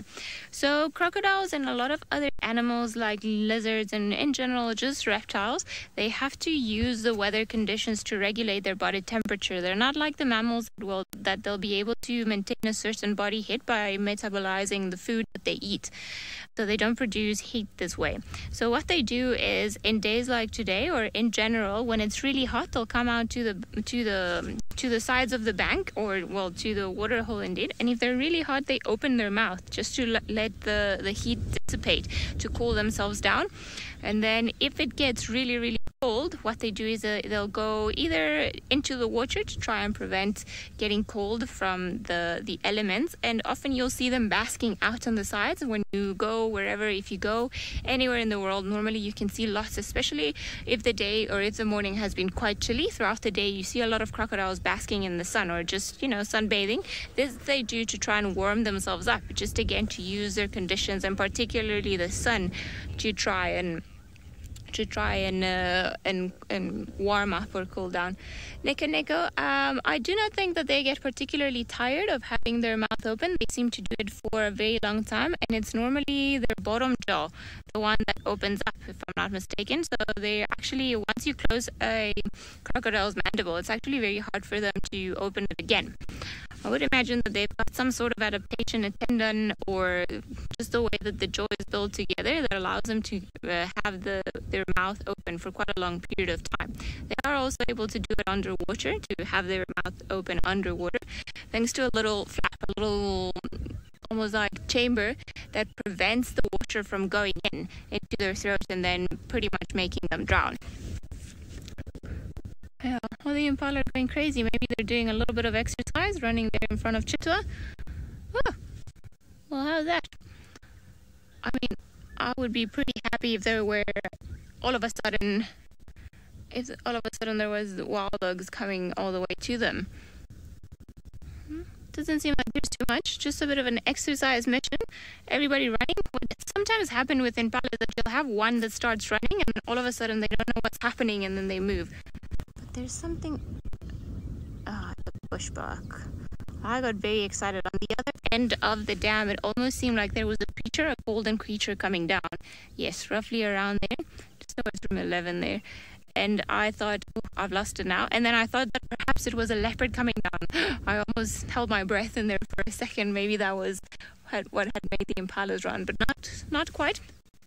Sometimes, especially when they've got young ones, then it's almost like the mother set out this training course and then they all start punking and dancing and jumping and doing, just to try and also keep themselves fit, as if, you know, living out in the wild wasn't enough and then they didn't have to walk or jump enough. They also do the sporadic exercise bouts just to make sure that everyone's keeping up with the program. Where are you guys going? It's always very nice to see some... Oop, we've got someone that's left behind. Are you being lazy or injured? So, yeah, you're doing well. But you just didn't realize everybody was running. Oh, look, they're jumping there, maybe a little bit ahead. I think, just watch the gap. Go, go, jump. No. That was quite interesting. It's always nice to see them jumping around and just playing. Are you gonna jump? Come on. We've got one last one. Kimberly, the Impalympics. Can we call that the Impala Olympics? I reckon that will be a good name. Seems like, I don't know what it is. Maybe something made a noise. Maybe perhaps because it is a lodge, there are people all around and somebody got a fright and then they started running. And you can see they've all come up onto the dam wall now. But they're not looking particularly concerned about anything. So I don't think we should get our hopes up to any sorts of leopards being around here.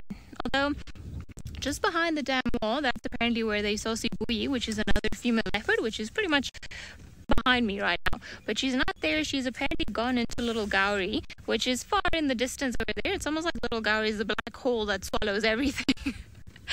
And she is in the Modawati, and I have seen her there before. So I wonder if she's not trying. She's slowly been creeping into Tandi's old territory. She used to be around this area of Chitwa quite a few years ago, and then since Karula and since Jaro disappeared, it seems like she shifted her territory a little bit, and she's given Kuchawa perhaps a little bit more of Chitwa than what she had before. So I wonder if Sibui is actually going to start pushing and she's going to start establishing herself a little bit more into here. It certainly seems like that's her intention. I have seen her a few times now around the dam, and we do know that she had that encounter with Tandi not too long ago. So it'll be interesting to see how the leopard dynamics play out. She's also got a young cub, roughly, I would say, around the same age as Tlalamba. So all the mothers got to keep their cubs protected. So it's this interesting time. At least we know that there are lots of little cubs around, which is always wonderful. There's The hippo's waking up, starting to say hello.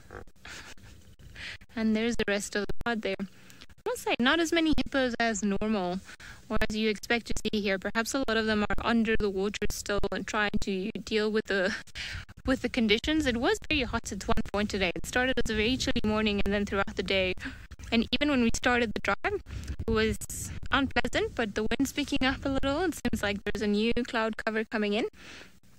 So it would almost appear that the wind's going to cool down. Perhaps this is the reason exactly why crocodiles they've detected this slight change in the weather and why they've closed their mouth. There's no more heat to be dissipated. They're actually acquiring a nice inner temperature now.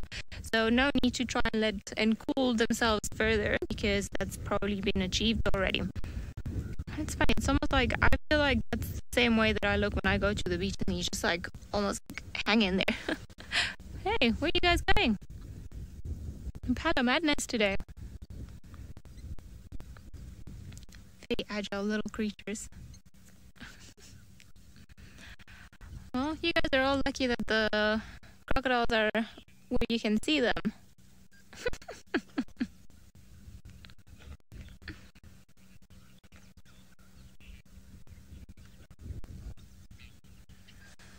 Where are you guys going?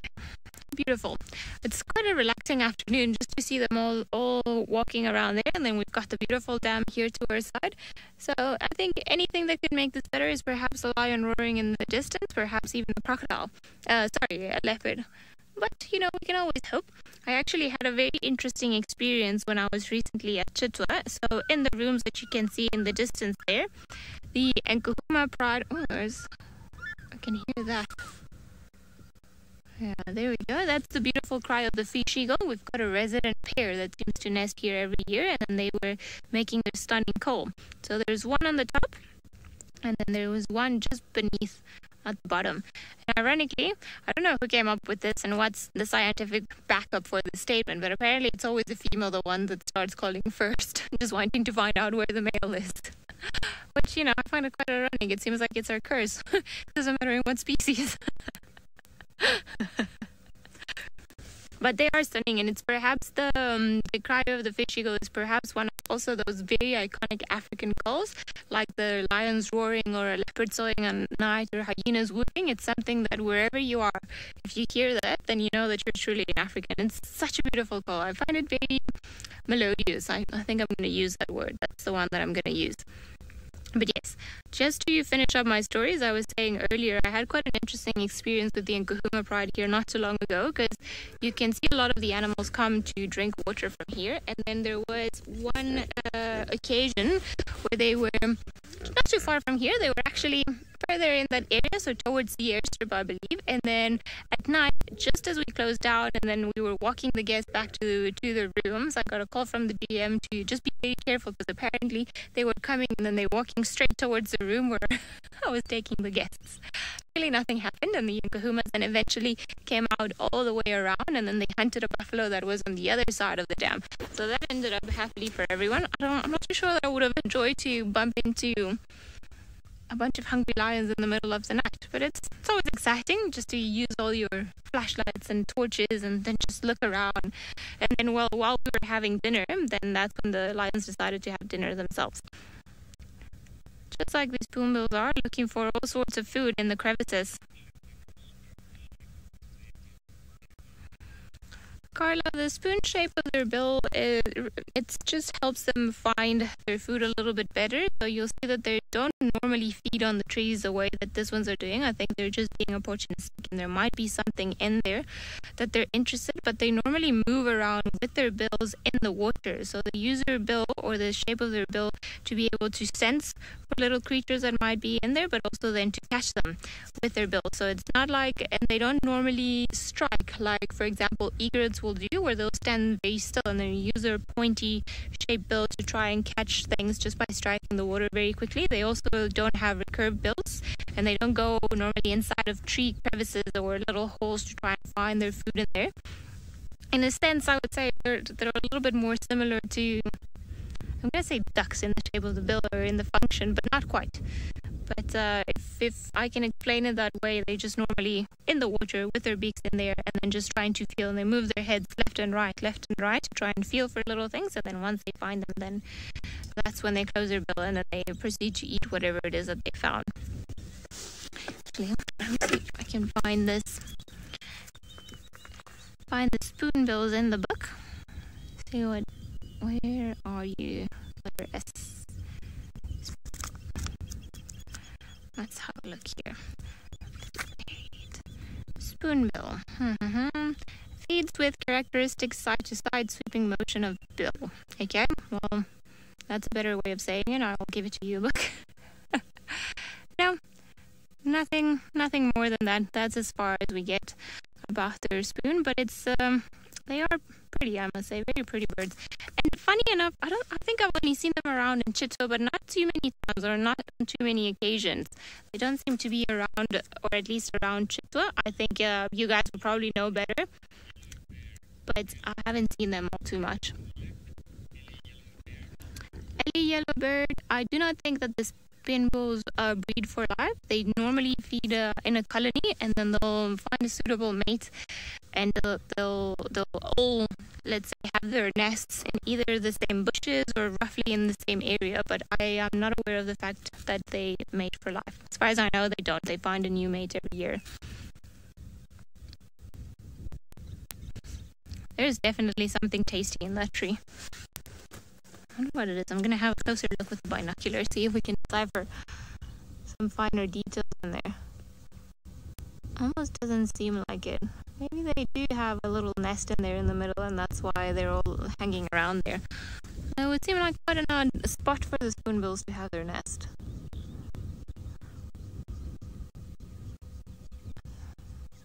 Let's see, are you going to go down there? I actually hadn't even noticed the darkness in there. I thought it was part of the branches or the way that the fallen over tree was looking at, but I can see that there's some sort of concoction there that looks like just in the V of that tree, it looks like a nest. But I am not 100% confident that this belongs to these spoonbill here, but it would make sense if it did. But they just don't seem to be paying any attention to it, so I don't know if they've got... Oh, you're on the other side. Are you arranging it? If it is, then it's a very good chance that we might see some spoonbill chicks at some point.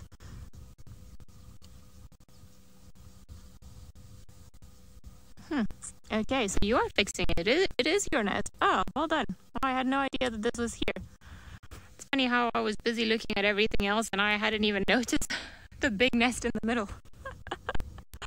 Okay, well, gotta be more observant of the little things in between the trees, I suppose.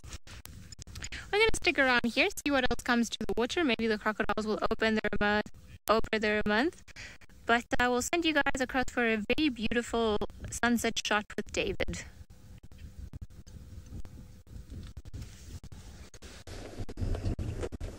Well, good luck, Ali, and I'm sure you're going to come up with something. Tristan already had Kulalamba. I got the sausage to Pride. You're definitely going to get something for yourself. But before we look at the sausages, in the background there, you can see the wonderful sunset coming to from the Mara Triangle in Kenya, and with that beautiful thorn tree in the foreground. How lovely is that? Seeing these lions, and especially the cubs playing, jumping up and down, and a very iconic tree of the Mara, the thorn trees, what we used sometimes back to call acacia trees, and the western horizon as the sun is dipping down and looking at smoke at the very edge of the what I would call the Ololo escarpment. If you look carefully, that is not cloud, that is smoke. And that smoke is in Serengeti National Park in Tanzania. And every couple of months, they'll always make some fire. Mr. You like to know how often do lions hunt? A few factors come in play. Number one, the size of the pride, and number two, availability of the food. Now, I would say, let's take a classical example of this pride here. This pride consists of 5 females, 3 big cubs, and, well, the other 4 smaller cubs are not eating meat as yet. And the two males in this particular group or group of lions, and I would say they bring down a buffalo, from my estimate, once a week. So once a week is the time they bring down a buffalo, and you can see how playful those cubs are. Excuse me. And now I was finally able to catch up with Mitty, and will show you some or two of the calves of Mitty. Now, these ones here are older calves, about 6 months, and they belong to a different female, and definitely not Mitty. There's one called Limpy here. We'll be showing you who that is if she's going to rise and shine. But we're going to show you the smallest and the newest calves in this particular pride, and their mother is called Mitty. Definitely not that one there. And you can see how playful they are at the moment. You see, they're about 5-6 weeks old. That's our guess. Could be wrong. And most likely the one female they are playing with them. I can't now tell because lions are very social and they will take care of their cubs, you know. They don't discriminate. So you don't have to be the mother of, you know, these cubs or of, you know, any lioness's cubs, either to nurse them or groom them or play with them. Any female in the pride will automatically do that. Now, I was saying earlier, when I last saw Mitty 3 days ago, she had 3 calves of the 4 that we know of. One was missing. At the moment, I am seeing 2. Not a good way of putting it, because either the numbers have been coming down from 4 to 3 and now from 3 to 2. I'm not worried, again, as I said earlier, because Kingtail is the lead female in this particular pride. She is not here, and my thinking is she is together with those 2 other cubs of Mitty, of course, plus her own cub. She's a very experienced mother, and I have no doubt all is well with those 2 cubs. One of Mitty's cubs disappeared some 2 weeks ago for 3 days, and boop, it resurfaced again. So that's one of the cubs of Mitty. See how playful they can get, eh? So those 2 you see playing there are what I can see. And I've asked Archie, how many can you see? All right, we're going to be going for a little loop break and be right back.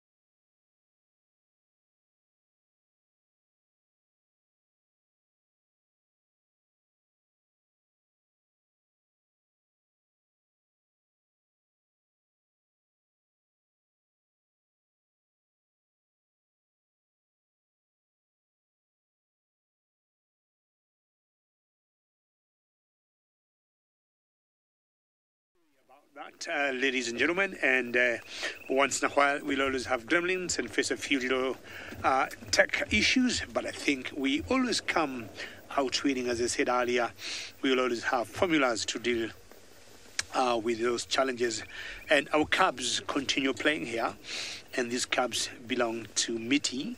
And not sure whether I need to keep my hopes or my excitement going, because the other day we have been having 4 cubs. Every other day we have been able to see these cubs of Mitty. And 3 days ago I saw 3 out of 4, and today I got 2 out of 4. Well, as the sun is giving such a beautiful face, as you know, it is setting, and what I call a golden moment. I still want that to remain in my heart as a golden moment when I am thinking of the other 2 cubs in my heart.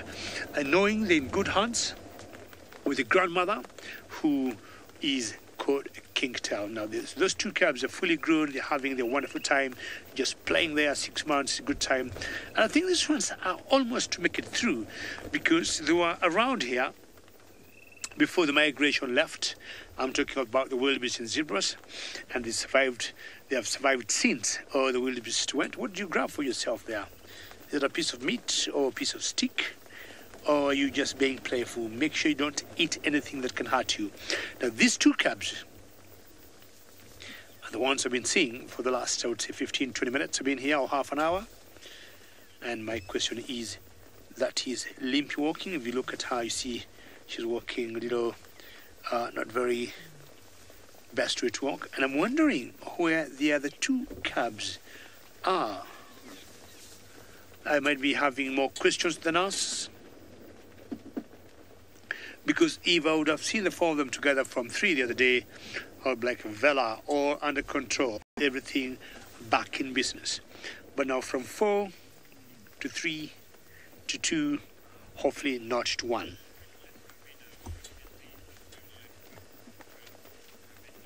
Ravinda, I would say at this age, you'd like to know what diseases they attract. Well, unless they get cold, I would say cold is a big thing for cubs at this age. I would say some normal flu. Hopefully I'm not picking flu myself. But I would say, out of my experience, anything below 2 years, they pick a lot of pneumonia. Very difficult for them here to get tuberculosis or anthrax, unless of course they are at an age where they can eat meat. We might say yes, they might, get anthrax. But I say for me, cold, flu, and pneumonia, Ravinda, is one of the, or some of the diseases they would easily get at this particular age, before maybe they get to 1 year. But this one seems, Ravinda, to be making it through. From their play mode, you can tell they're in the best spirits, good muscles, and they can handle any situation that may come to them. So, Mitty, if only you could talk to me, as Isaac likes saying, the animal language or the lioness language here, I would be more than happy to know where your two other cubs are, and you can calm my nerves. I'm not worried, as I said earlier, but the question is, where are your two other babies? They should be with you, jumping and playing around, unless, of course, they are playing with their first cousins, with the cubs from the kingtail. It's a very big possibility. Joy, hopefully Joy in Hong Kong, not sure, but Joy, you're asking, is the smallest of Mitty's cub here? Yes, Joy, she is here, or he is here. Let me call it, it's here. And the smallest cub of Mitty is the one that had disappeared. You remember, Joy, 2 weeks ago?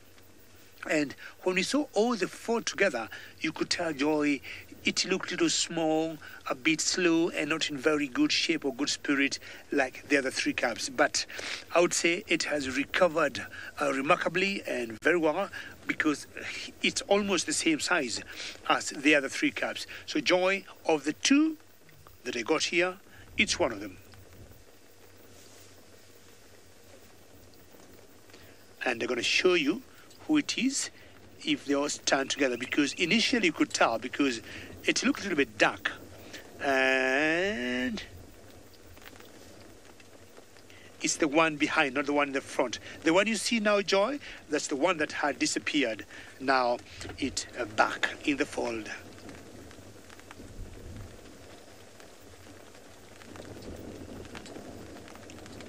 The wind has started to pick up here, and also it's spitting a bit. As I said earlier, we have started to see signs. Look, you're asking, should we be concerned of the missing cubs?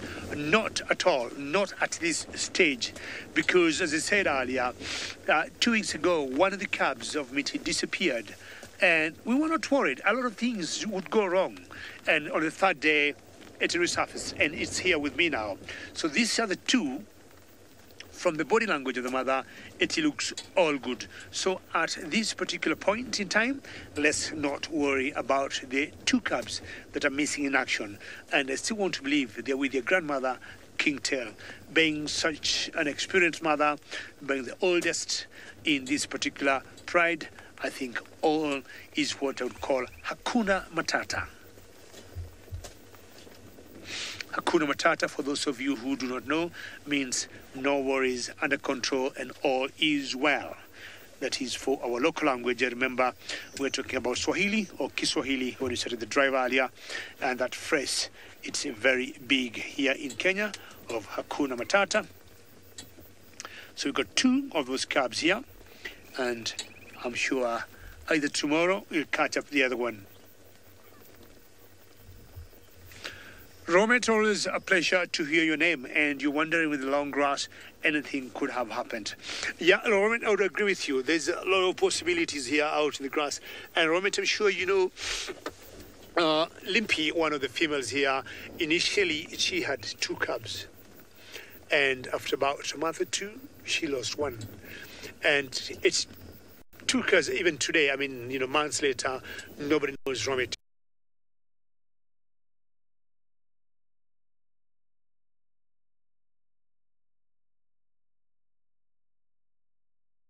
You know, that's a good possibility. But this long grass, unless maybe, I don't know, trying to think of something like a caracal, you know, a big prey, you know, that hunt in the grass and sneak or chance on maybe pouncing on a baby lioness, I highly doubt. But the grass, as you say, is quite tall. Most of it is about 3 feet, 4 feet. I'm not sure whether you can remember last time maybe you visited here, and it's even getting taller. So there's a possibility in the grass anything would have happened. Maybe having a small snooze in the grass. There's an African rock python. That's easy to get. A strong eagle, like a martial eagle, who knows? But Romet, let's for now cross fingers and hope the other 2 cubs are alive and well wherever they are. Well, we have one more look at this. Are they getting flat now, Archie? I think they can feel the rain and they're either all going flat. And not sure that to go browse in some little thicket and see if they could chance on Kingtail or they could hear her calling.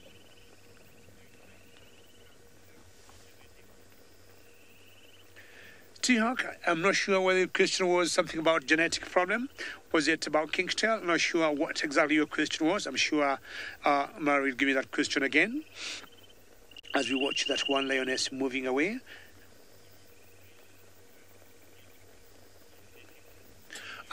Good question. And you're asking about pale cubs and cubs that are not pale. Not exactly, but what I found out, some of the pale cubs turn out to be males. That's my own experience. And the ones that are not pale turn out to be females. Not always, but I would say 8 out of 10 times, I've always noticed the pale cubs will turn out males and not having issues of genetics. So they all turn out well, and I think being pale or not pale does not have any genetic issues. When you look at their growth or how they survive starvation or how they survive diseases, I think color does not really come in very much in terms of their survival. So that I definitely believe is Mitty, the lioness, walking behind there and closely followed by her 2 cubs.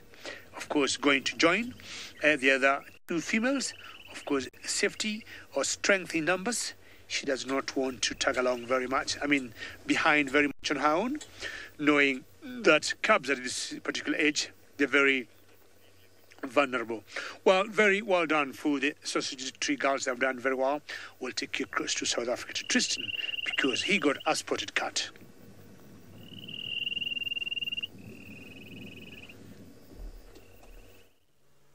Well, as you can see, not really much view of little Tlalamba at the moment. She's really hidden terribly behind grass, and she's found herself a spot where she can kind of just take it easy and flop down. And so as the challenges we have in summer when they're not in a tree, it's very tricky to actually kind of see them. But at least there we've got some sort of visual of her tummy and at her kind of sort of side and maybe one eye as well, if it's open.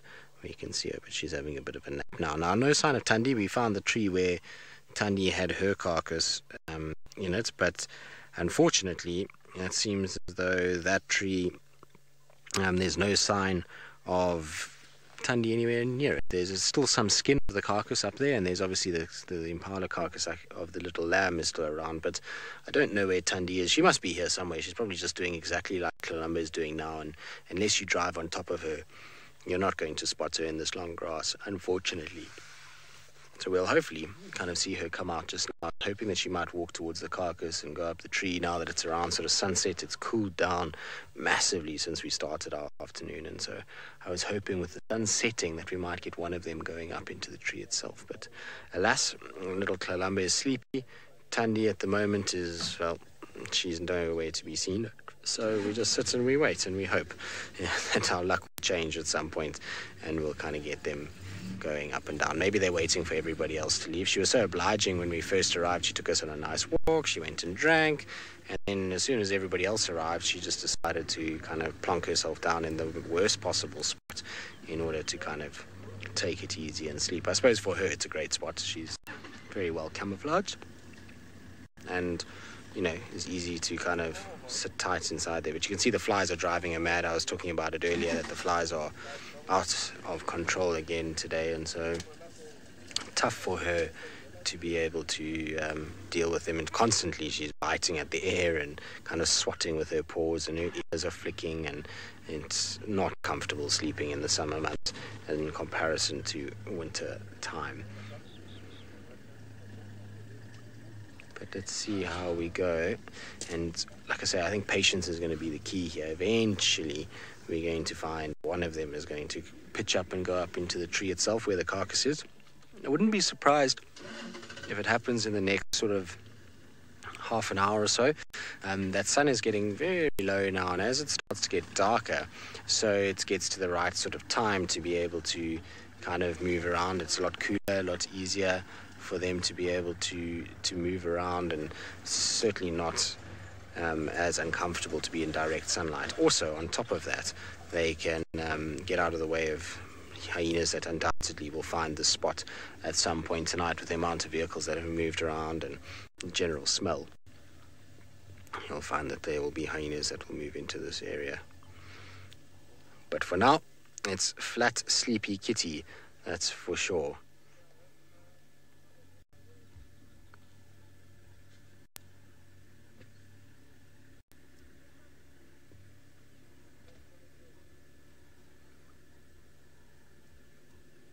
You'll hear a vehicle that's moving around in the background, and that vehicle is kind of just leaving. So I was hoping that might trigger her to stand up and move around, but she doesn't seem to be too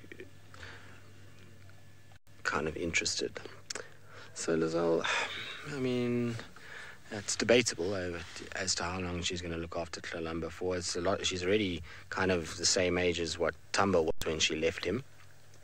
So who knows? I mean, it might be now, it might be in a month, it might be 2 months, it might be as much as 2 years. Well, not 2 years till she leaves her, but when Tlalamba reaches 2 years old, which will be in November, October, November. So, you know, it's debatable. I mean, we don't know. I suspect in the next sort of 3 months or so, we're going to see the relationship starting to deteriorate and Tlalamba spending far more time on her own.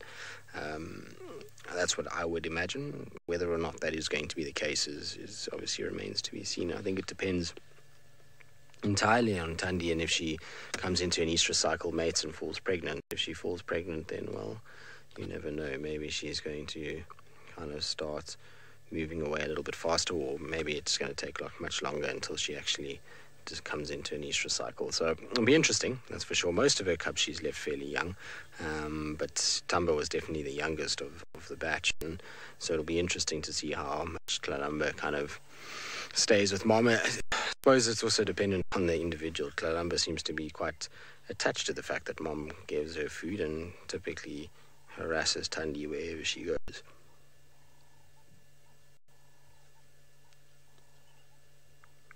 But I'll tell you what, the flies really are seriously irritating today, so I sympathize with her at the moment, and she's constantly having to kind of swat at them in ears, and her head lifts all the time, and you can see she's getting annoyed by them, and it's these biting flies particularly that are irritating. The sweat bees are one thing, but biting flies are a whole nother story. They land on you, and it's just kind of this increased pressure into your skin, and eventually it starts to hurt, and so it's not very pleasant at all when they're around.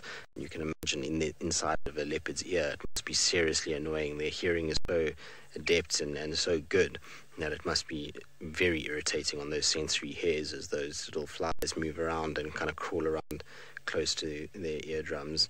And that's why the ears are constantly going to move while she's sitting here.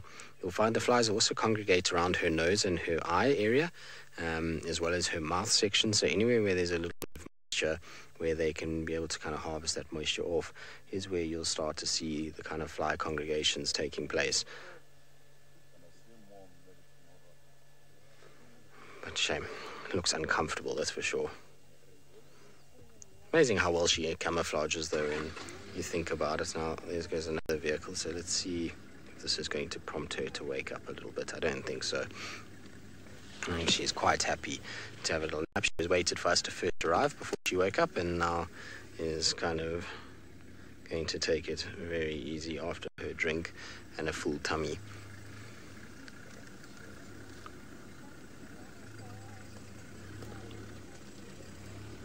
It's quite interesting trying to see how people kind of spot her, because she really is difficult to actually see unless if she lies like this now with the white.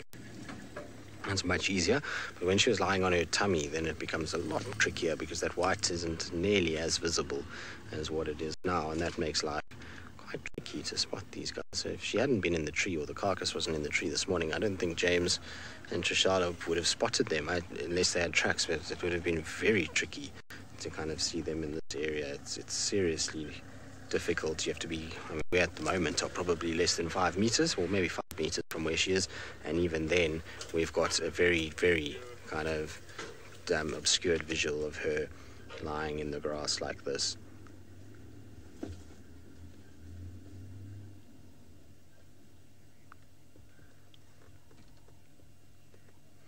So Sherry, what keeps her from jumping onto the car? Nothing, really. She could, if she wanted to, run and jump onto the car. But if she did jump onto the car, she's going to get shouted at, 1, from me. 2, the car will probably start and rev, and that noise alone will frighten her. And 3, she's never really been taught to jump onto the car. So Mom has never used the car as a safety point. If she's been chased by something, she's never been taught to hunt it, or seen Mom hunt it, or fed on a car. And so there's no real reason for her to do it. I mean, it does happen, and there are recorded cases of leopards jumping onto a car, but we try and dissuade it as much as possible. So any animal actually should never really be making contact with the vehicle.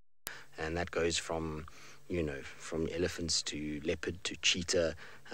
If you're somebody that goes particularly to East Africa and you have a cheetah on your car, you need to reprimand your guide immediately. It is not acceptable to allow animals to be climbing all over vehicles. It's not the way that things should be done. It's only asking for trouble, and ultimately those animals should never kind of have that advantage to be able to use it for height or anything like that. So you really shouldn't encourage that kind of stuff, as much as it might seem cool to have a kind of cheetah face sniffing at you, or leopard or whatever. It really isn't cool when something then happens to a kid or something like that. And if that behavior is encouraged, well, it's only going to get worse. Right, anyway, enough of that. Let's kind of hope and sit and wait and see whether or not we're going to get some movement. In the meantime, though, let's send you across to Ali, who's got, well, a tawny carpet, I would imagine, in the form of the Nkuhumas. I feel like Marcel deserves a round of applause. Well done, Marcel. Well done. He managed to get the Garou repeater up, so this is now we've got signal. So we've rushed all the way back to try and have a look at the Nkuhumas. I was a little bit scared that, maybe out of a twist of fate that they weren't going to be around here, but as you can all see, they are indeed all around here. We've counted about 11 of them. I'm not too sure if maybe I've counted one twice, but it seems about appropriate.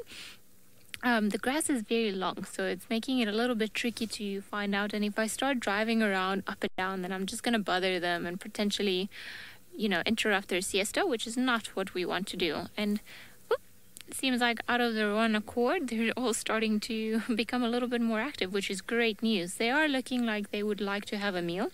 I don't think they're looking particularly full. So yesterday we had a few things around that might have been of their interest. There were some impala, some kudu, some zebras, so pretty sure that could have been nice for them. Where are you going, girl? I wonder if she's just going to move and then she's going to sit somewhere else and perhaps enjoy a bit more of the breeze that's coming in, or if she's actually going to start walking in search of their next meal. The rest of the pride, however, you can see are not particularly bothered. They're all still half awake, half asleep. Some heads are up, some heads are down. But seems like slowly but surely at least a few have gotten their eyes open. Oop. Nice big stretch. Yawn. Oh. Downward dog. And off they go. It's a bit of a tricky situation with them. We are not too far from the boundary, and it was actually a bit of a, well, they're in an area that's not too easy to maneuver, a lot of trees and broken down trees, so it's not too easy to follow them around. But hopefully they'll carry on walking north and east is the direction where we want them to go. That way we'll be able to enjoy their company for a little while longer just as the sun goes down.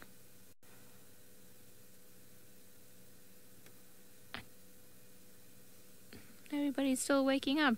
Oh look, imitating each other. The one starts scratching and the other one realizes it's got an itch in its ear.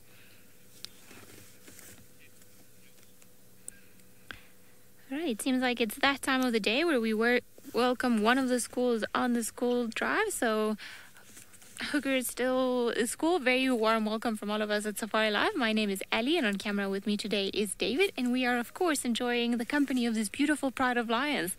They have been sleeping for not too long today, I must say. They tend to sleep for about maybe 16 hours in a day, and we do know that this morning they were up and moving, and then they crossed because they were in another reserve where we couldn't see them, and now they have managed to cross all the way back using, of course, the main road.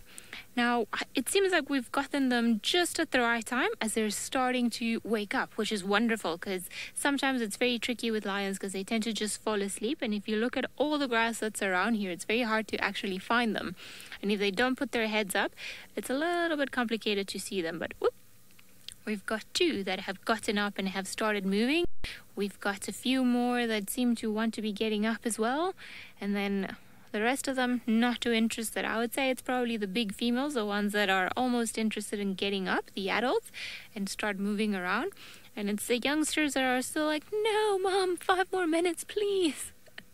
And they don't really want to get up just yet. Might take them a little while, but I think we're going to get lucky and we're going to see a lot of lions getting up now. Ooh. Hello. Nice big stretch. Now, if you look at her... Oh, I was expecting for you to get up, but never mind. Nathan, you're wondering if I've ever been threatened by an animal? Well, I must say that lucky for us out here, unless something happens that where you sort of interrupt an animal or you're driving or walking, doing a bushwalk and you bump into them in a way that, you know, it gives them a bit of a fright, I feel like maybe those are the times where the animals have given me a warning. But when we're out here, in particular with the cars, they are so used to us moving around and driving because they've learned for generations, their moms, their grandmothers or great-grandmothers, they've seen cars come around, and we don't hunt them from the cars, we don't feed them from the cars, and we pretty much just try to stay away from them. And we also don't allow them to touch the cars, let's put it that way, if they can become a little bit too curious. So in that way, over generations, we've formed a very good relationship with not only lions, also with leopards, with elephants, with buffalo, and some antelope species, that they just know that we come around, we're not really going to do anything to them, and then they just carry on about their day, which is wonderful for us because, I mean, it's a very cool job that we've got to be able to spend time with the lions and see what they do out in the wild. So every now and again it'll happen that perhaps an animal is having a bad day, perhaps we bump into them at close quarters, but animals are very good in giving you a warning, or at least the majority of them. Well, they'll just let you know in their own animal way. You just got to read their body language, and then they'll just give you a warning. They'll be like, no, you're too close, I don't like this, or, you know, I don't feel comfortable. And they'll either, with the lions for example, they'll either start flicking their tail or moving around, so they'll be able to tell you. At least some of the predators, well, lions are a big predator that we've got, perhaps the biggest predator that we've got here in this part of South Africa, and then just a little bit smaller than lions, and we get a variety of things like the hyenas, then we get the leopards, the cheetahs, and then we started going down to smaller creatures that we get all around, like smaller cats, and we go all the way down to smaller carnivores, perhaps something like a centipede or a mongoose or tiny little things all around. You see, all the lions are going onto the other side of the tree, and it seems like they're taking their time, doing their morning routine, starting to move around. Page, all animals get tired when they chase their prey, so it's the only animal that will chase for a significant period of time, I would say, is perhaps a cheetah, but it's not a very long time, because although they are very fast, they're the fastest land mammal, they get tired after a little while and they've got to stop. The same with the wild ducks, which is another predator that we have, very endangered, looks very much like a domestic dog, but it's got beautiful big ears. They can run for a very long time, but at some point they also need to stop down and rest. And then, for example, the lions and the leopards, they don't go after their prey and they don't run them down. What they do is they start stalking them, so they try to get as close as possible as they can to then be able just to pounce or jump on their prey species, so that they don't have to run for too long, or they don't have to spend a lot of energy. So they're very patient in most cases, and they have to take a very long time to try and get close to their prey. Cullen, it's a bit of a debate as to why they sleep for so long. Part of the reason, or one of the most accepted theories, is that because they are such big animals, and during the hotter part of the day, it would mean that they could potentially overheat. So they tend to sleep pretty much throughout the day, or the majority of the day, and then they do most of their movements, most of their walking around, their patrolling, and their hunting at night. So they're considered mostly nocturnal creatures, although animals have a funny way of never doing exactly what is written on a book. So we've also seen them hunting during the day. Beautiful. Seems like we are very lucky today, as one of our other guys is all the way in the Masai Mara in Kenya, and he's got very similar creatures out in the night.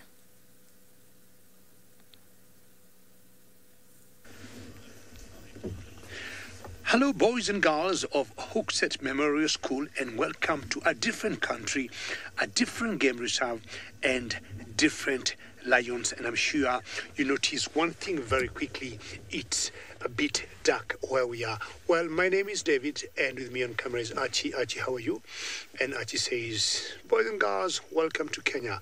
Well, I'm sure my friend already told you as much as you can. Ask us questions and send comments as usual through your teachers. We're very excited to have you on board, because we have a very special group of lions here, and I know its name, and I call it the Sausage Pride. Sausage Pride because among these lionesses here that are trying to disappear and go in the grass, they love to climb trees. Mitchell, that's a very good question, and thank you for following my instructions, or Ali's instructions, or Tristan's for asking us questions. And you're asking, have I ever seen a fight between lions? Yes, I have seen, and I have seen that many times. But Mitchell, in general, tell you, it's only the boys that fight, not the females. So the boys will fight sometimes because of food, sometimes they want to take control of the females or the girls, or sometimes they want to take control of a particular territory, or sometimes when they're fighting other predators like hyenas or leopards. That's the only time you'll see them fighting. But I have seen that many times, because I'm always out here in the wilderness or in the bush of the Masai Mara Triangle in Kenya. So what you're going to do, we're going to move forward a little bit, and as you do that, look, you want to know how fast are lions, and I think you use metric of the imperial system, but you can say lions can run as fast as 60 kilometers in an hour. Will you believe that? 60 kilometers an hour, or about 38-40 miles an hour, more or less. That is how fast lions can run. But I can tell you, it's the females that run that fast, and not the males. The males are big, and they are a bit slow, and they do not run as fast. And I'm sure, Luke, the fastest animal we got, it is the cheetah. Do you agree with me, Luke? Okay, what I want to do is to see whether you can go a little bit closer to these animals. And I was saying earlier, Can we like to know how many babies do lions have at a time? Now, it depends. It could be one baby, it could be two, it could be three or four. Maximum would be four. Of course, the smallest number would be one. But in average, they get two babies. In average, they get two babies that we call cubs. Now, look, what we want to do is to see whether we can focus to our lions. And I'm sure you have noticed a very big difference of where I am in Kenya with these very playful lions and where my friend Ali is in South Africa. Here, it's rather dark because we are 1 hour ahead of South Africa and it gets darker faster or earlier than South Africa. And for that reason, we're using a very special camera that's called infrared that makes us to see these animals without us disturbing them. So we do not shine any light or any artificial light to them so that they can keep doing what they like doing at their best. That's why those lions may look black and white. Wandering lions look a bit tawny or a bit brown. And you're wondering, why they look that way, and that explains because it's a bit dark here. John, you'd like to know, do lions run or walk most of the time? It's both, but I would say more often than not, they walk, John. They only run, of course, like now, when they're playing, they're jumping up and down with their cubs, or when they're looking for food. They have to run, they have to catch a zebra, they have to catch a wildebeest, they have to catch some sort of antelope, or even buffalo. That's the time they run. So, but in general, they are always walking. Look at that one there. He's having a toilet break.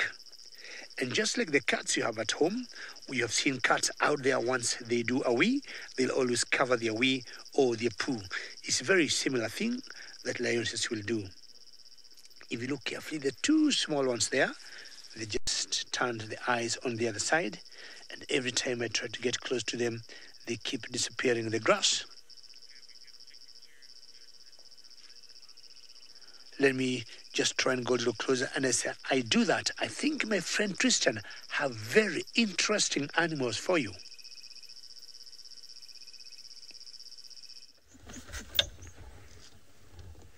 Well, hello everybody and welcome. You've joined us at just the right time because we've got one of the rarest animals that we see out here that's a predator.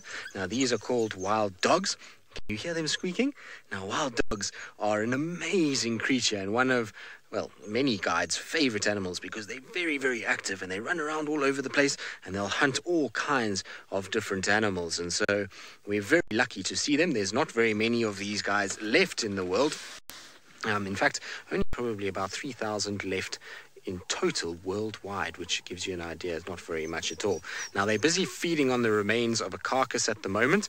I think they managed to kill something this morning, and so they've been eating the ribs of whatever it was. It's in an area where there were lots of vultures during the course of today, and we came and had a little look here earlier, and we didn't have any luck, but now the dogs have kind of just arrived, and so very, very exciting. Now, before I'm rude and don't tell you who I am, my name is Tristan, and on camera I've got BK this afternoon, and it is a very warm welcome to all of you. Hopefully you're going to love the fact that we're in Africa, and you're getting spoiled already with lions, and like I say, now wild dogs. This is a very, very special animal to see and one that you don't get to see all that regularly. Now you can see how well they camouflage when they do decide to lie down.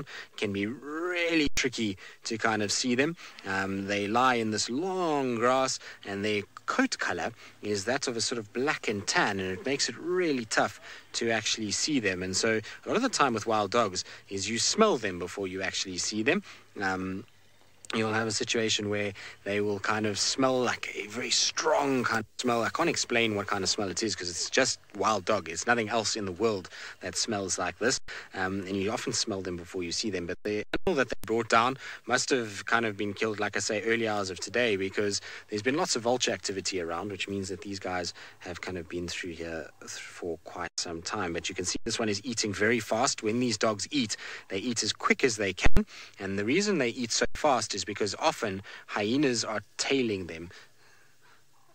Paige, how close can we get to the animals? Well, a lot of the animals are very relaxed with us, and so we can get very close to them. We're very lucky that we can. So I would say the closest we get is probably within maybe, sometimes I had a leopard yesterday evening, or was it this evening or the evening before, that was lying not even, well, underneath the car basically, which is very unusual. Often not that close, but we do get them fairly close. As long as you are respectful and don't try and chase them or anything like that, then generally all is okay. Now, where is that dog gone? They're running at the moment. So this is the problem with wild dogs, is keeping up with them can be very, very difficult. And so we're going to try and cross a steep little drainage section here. Just got to go slowly, because otherwise the car is going to get hit, and then it's going to be difficult to kind of follow them. But there we go, we're up and through, which is good news. And so we're going to try and kind of keep up with them as they run around. There should be in total 8 wild dogs here. Oh, hello, you're right here.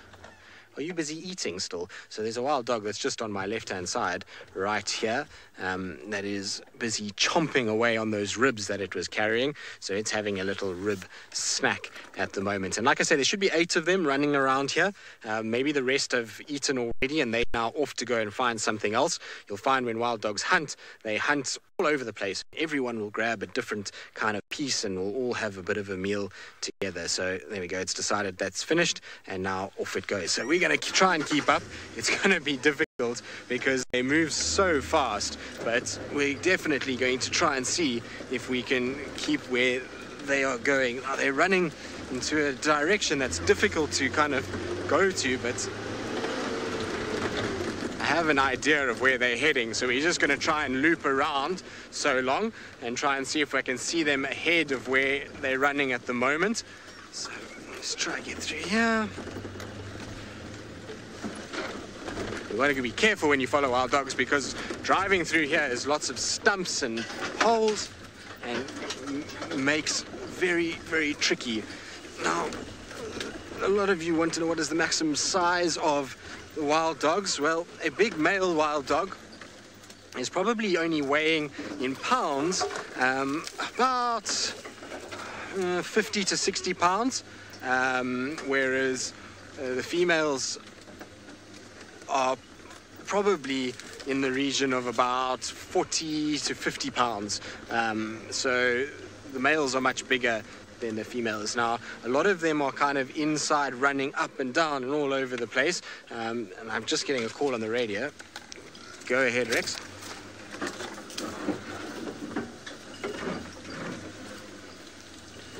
So, Cohen, wild dogs don't live all that long.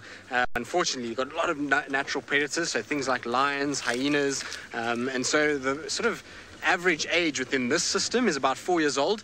If they are in captivity, they can live to 12, 13, somewhere there, but for the most part, sort of the average age in this area, like I say, is about 4 because of all the competition with other wild animals and predators. Right, so they haven't come this way, so we need to turn around and go back the way we were. And so while we try and find them once again and show you the wild dogs, hopefully one more time, let's send you across to Ali. Well, she's with another predator to show all of you. Well, it seems like the lions have decided to get up and moving just from where they were. They've walked into the main road, so you can see there's a beautiful, stunning road over here. So half of them are there, and then the rest of the pride is right here. So we don't want to drive and park the car in the middle of the road, because then that would mean that they cannot see each other or that they have to loop around, which is not ideal. Now, if you see the road, I wonder, this road over there that goes in that direction, that is another property. That is an area where we cannot drive. So if the lions go in there, and I'm afraid that they might, then we're not going to be able to follow them for a little bit, for any longer. Mitchell lions feed on meat mainly, so this is why they're considered predators, and they will hunt a variety of animals from medium-sized to big animals like an impala, which is a species of antelope, and they will hunt kudu, which is another bigger species of antelope. They will also eat gnus, or wildebeest as we call them here, buffalo, and when they're smaller, perhaps even smaller antelope. But I think these particular ones are hungry and it seems like they're looking for their next meal. It's a little bit tricky to tell. I think, unfortunately, it looked promising earlier on that they were going to cross and go deeper into the area where we can drive. But unfortunately, it seems like they're all now facing the wrong road. One of the lionesses, the older lioness, went in there. So she's actually the one that is now leading the pride. And then she walked in there and then she carried on moving around. Jack, well, lions, as you can see now, they are very sociable. So they are considered the only sociable cat, and then they tend to live in nice big family groups. Sometimes you will find, for example, either a male on his own or just a female on her own. But normally, lions are considered animals that need to have a family, or at least a brother. In the case of males, brothers. Well, they don't need to, but they'll have them around. So it's part of, or one of their survival strategies. Sometimes being together with other lions just gives you a better chance of surviving than being with yourself, by yourself. Either if you're a female lion or a girl, or if you're a boy. And sometimes what will happen is that the females, they all live together in one big family, and then the daughters and the girls that are born into that family, they stay with that family. And the boys, then they go off their own way. Sometimes with their other boy brothers or male cousins and so on. Just because, it's better to have company. They've got a better success rate of hunting if they hunt together sometimes. So it's convenient for them to live in family. So it's a bit of a tricky question. Nobody knows if they became this big because they were very successful when hunting together as a group or as a family, or if they actually managed to have it the other way around, where because they were so big, then they realized that it was easy to have the company of others and then bring down bigger creatures. Seems like they're all pretty settled for now. Page, lions and predators in general don't eat the same way as we do. So sometimes they won't eat enough for a day, but because they cannot hunt something or they don't manage to hunt something. But then sometimes they'll manage to bring down a big animal, maybe like a buffalo or maybe a giraffe. And in some areas, either perhaps even an elephant. And then they'll eat until their stomachs become a big fat bowl full of meat. So sometimes that's about in one day they can eat up to 20 kilograms of meat if they eat a lot. So that is a lot of meat, a lot, enough to make any human a little bit sick. Beautiful lying down there. Seems like he doesn't want to move. He doesn't want to go hunting yet. And what could be happening now is that the older female that I mentioned earlier that went onto the road and hunting, maybe she's looking for something to hunt there. And then if she does find something, maybe she'll push it onto the rest of the pride and maybe they'll catch something. It's hard to tell what she's going on, but everybody seems to have now stopped and are waiting for her to give them a sign as to what it is that they want to do. We've got another adult female that's probably going to walk in front of us.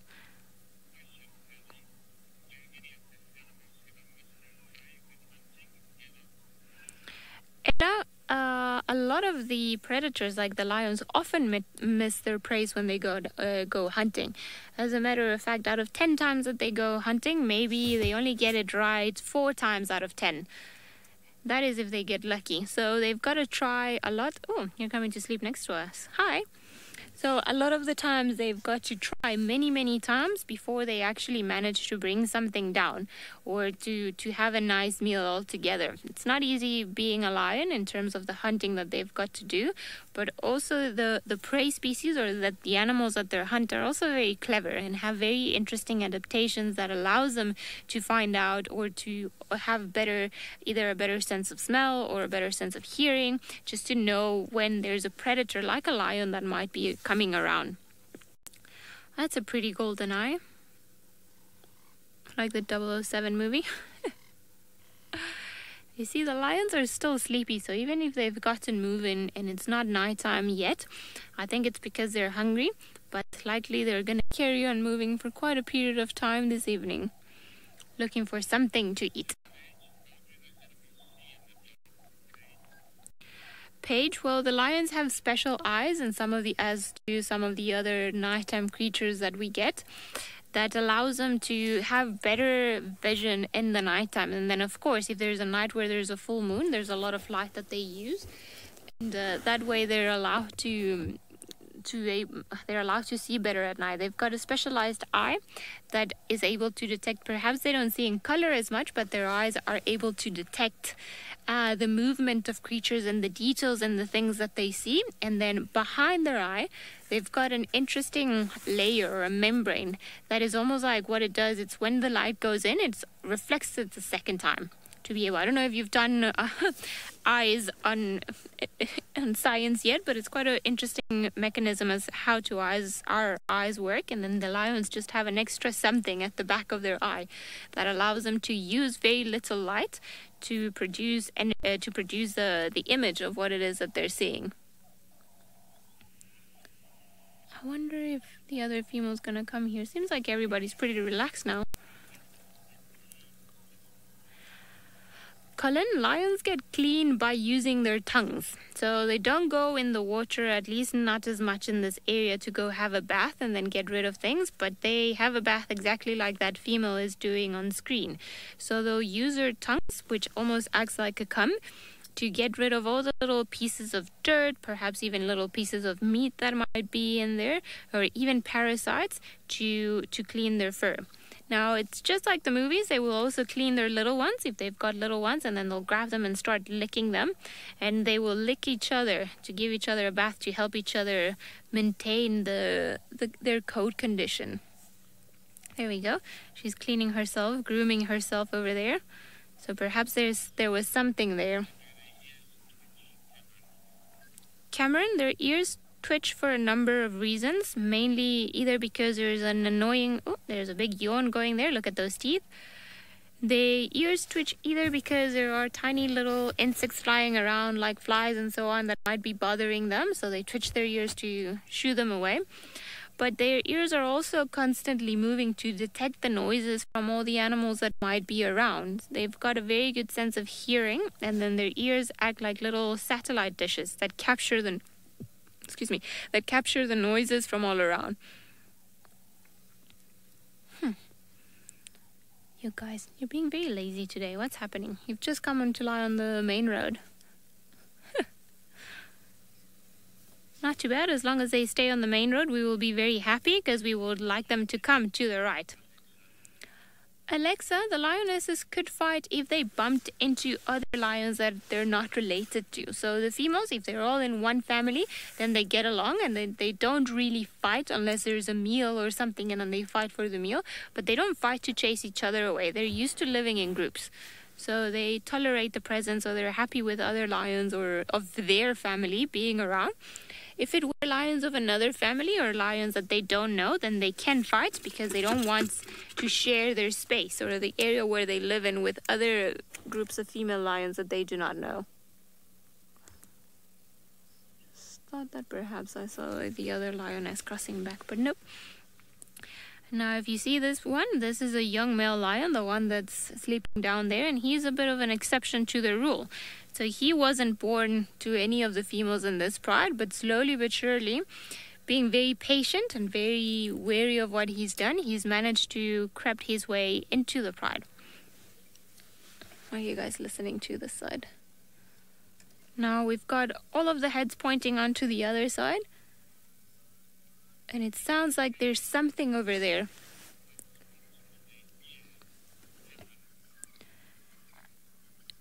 Cameron, one of the reasons why lions have black spots behind their ears is, well, one, to give the little cubs when they follow their moms. It's also why the tip of the tail is black. And a thing to focus on in the long grass. It's almost like a flag that they have. So if somebody's following from behind, they know what to look for. Ooh, they're roaring. Can you hear that? Starting to call.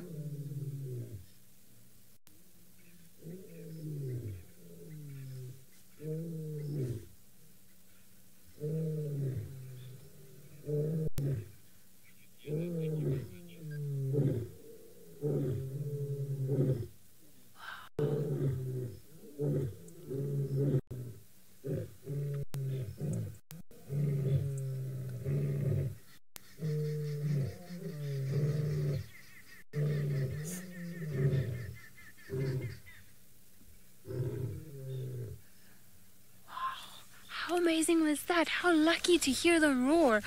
Well, not proper full-on roar. They can go much, much louder than what we heard them. But I think that is them looking for that other female that was earlier that walked in that particular direction. I think it was their way of telling her something, either that they're going to carry on walking or that they're going to try their luck somewhere else. Because just as soon as we did that, then you see, they've all started walking. So they're right very, very close to her vehicle. There's the lioness. She's come back all the way there. So I think what they were saying to her was like, no, we're not going to look for here. We're going to carry on looking. Come back. We're going to look somewhere else. Perhaps also earlier they all looked into a different direction, and that's what, why they were calling her. And it seems like there's definitely something that's caught their attention now. See how he's looking?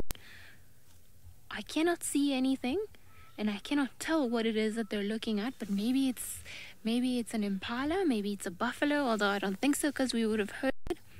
But maybe it's something that they're going to try and hunt. Who knows? This is the last one that's behind. The rest of them are just walking now down the road. Hello, girl. Their teeth are very big, enough that you wouldn't want to be bitten by them. It seems like this poor girl has actually an injury on her right front ankle, but it almost seems like maybe she sprained her ankle. But I think it's going to be fine because we saw her last week and she was limping a lot more, so I think she will recover from this. Now we've got a whole line of lions that has been going down the road, so what I'm going to try and do is drive next to them, not on the road, to see if maybe we can go around them and then have them all walking towards us, because that would be pretty epic. Let's try this.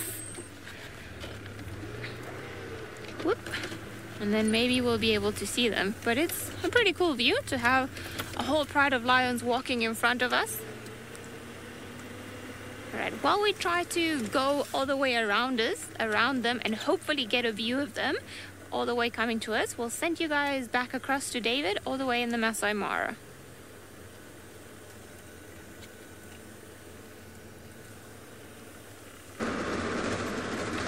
Well, boys and girls, how nice to have seen lions. Initially, you saw my lions. You went to see the lions early, but unfortunately, mine entered in some thickets and they disappeared.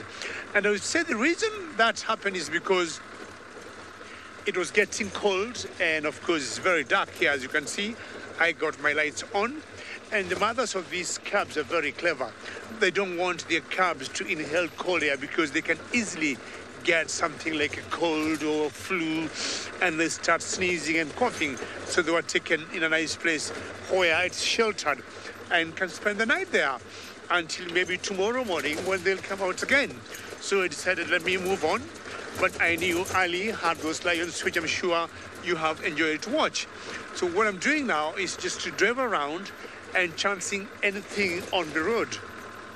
And at night, like now, we have seen maybe other lions walking in the middle of the road, or hyenas, or even scrub hares. It could be anything.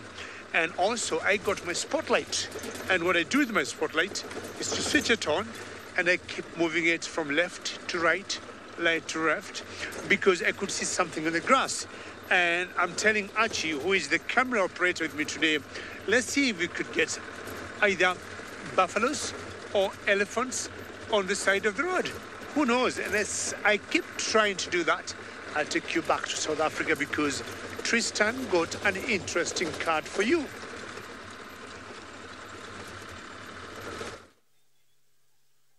Well, unfortunately, our wild dogs ran off and we lost them, but we do have a leopard instead, which is pretty cool. So you guys are being absolutely spoilt this afternoon with two prides of lions, wild dogs, and now the most beautiful animal of them all, in my opinion, a leopard. And so this is a young little female leopard that we've got. She's about 15 months old. And she does have a kill close by that she's been feeding on. She caught, well, her mom caught a little baby impala for her. I don't know where mom is at the moment. Mom has been absent this afternoon. We sat with her for quite a long time this afternoon, and not too far from where the wild dogs were, so we kind of came this way just to see what she's getting up and to show all of you how beautiful a leopard really is. Now, at the moment, she's just resting and kind of not moving too much. As it starts to get darker, so the time when leopards start to kind of move more, and I'm hoping she's going to be able to go and climb a tree for you. But wait, she stood up now. I wonder if maybe Mom is coming back. So we're just going to look through behind us, because it could be that her mother's coming back to this area. You see how she's just shot straight upright like that? Now that's a sign that she's noticed something. So her ears have picked something up and she's watching. Look at how big her eyes are. So she's staring, trying to see what is going on. Now, like I say, she's expecting her mom to kind of come back to this area. It could also be something like a hyena, because she's got a kill in this area. Hyenas can smell it, and then they come and they kind of investigate as to what's going on. She hasn't chuffed yet, so chuffing is a sound that she'll make when she sees her mom. It's a kind of low little snorting sound. It kind of goes so you see, she's kind of reacted to me doing it because she's expecting her mom. So I'm not going to do it again, but that's the sound that she would make if she sees her mother, or her mother sees her and is calling her. And also little kind of soft little contact calls that are like little growls to one another that she might kind of do. There could also be a third leopard that might arrive here, and that would be her dad. And his name is Tingana, and he kind of often arrives at carcasses. He's got a nose to find carcasses, and while male leopards don't actually spend time with their cubs or the female, they will sometimes come along and steal the food from a cub like this, because it's easier than going to go hunt his own. Kaylin, why do we give the animals names? Well, some of the animals are given names as ID kits, basically, so we know who they are, and we're able to then follow the progress of that animal through its life, and it helps researchers when they kind of move around. It also helps guides, because remember, this area is not just us doing this with our cameras. There's also people that come to this area to come and see these animals in real life, and if they've seen this little leopard and then tomorrow this leopard is seen as well as another one, it's very difficult to describe which leopards are which without giving them some sort of an ID feature. So the name can be anything, or, you know, it could be just something along their spot pattern. Right, now it sounds like the lions are moving, and so before they disappear, let's send you back across to Ali.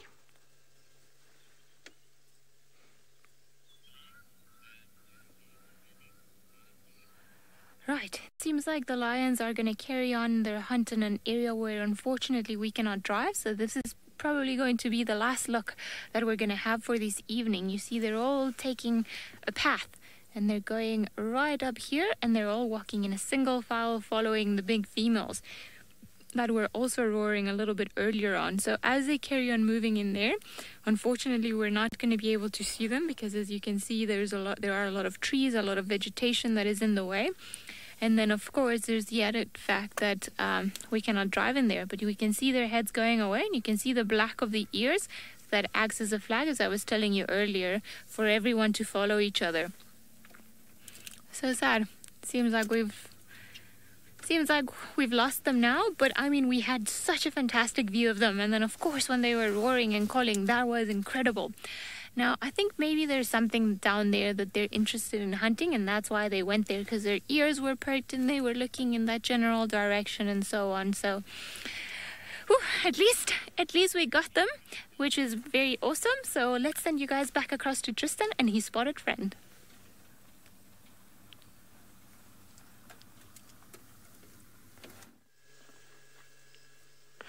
Well, as you can see, our little leopard is still sitting, looking around, and it's unfortunate that the lions decided to leave us. I was hoping that they were going to spend some more time, but really cool that you guys got to hear them roaring and to see them kind of moving around. Lions are amazing creatures as well, but they're not quite the same as a leopard. In my book, a leopard is a far prettier animal, and I love leopards because of the way that they have to live a lot of their life on their own. So just now I was saying that her dad might arrive here, but her dad doesn't really kind of contribute in any way. He just really kind of makes little babies, and then he spends all his time on his own, and so it's mom that has to really look after these little ones.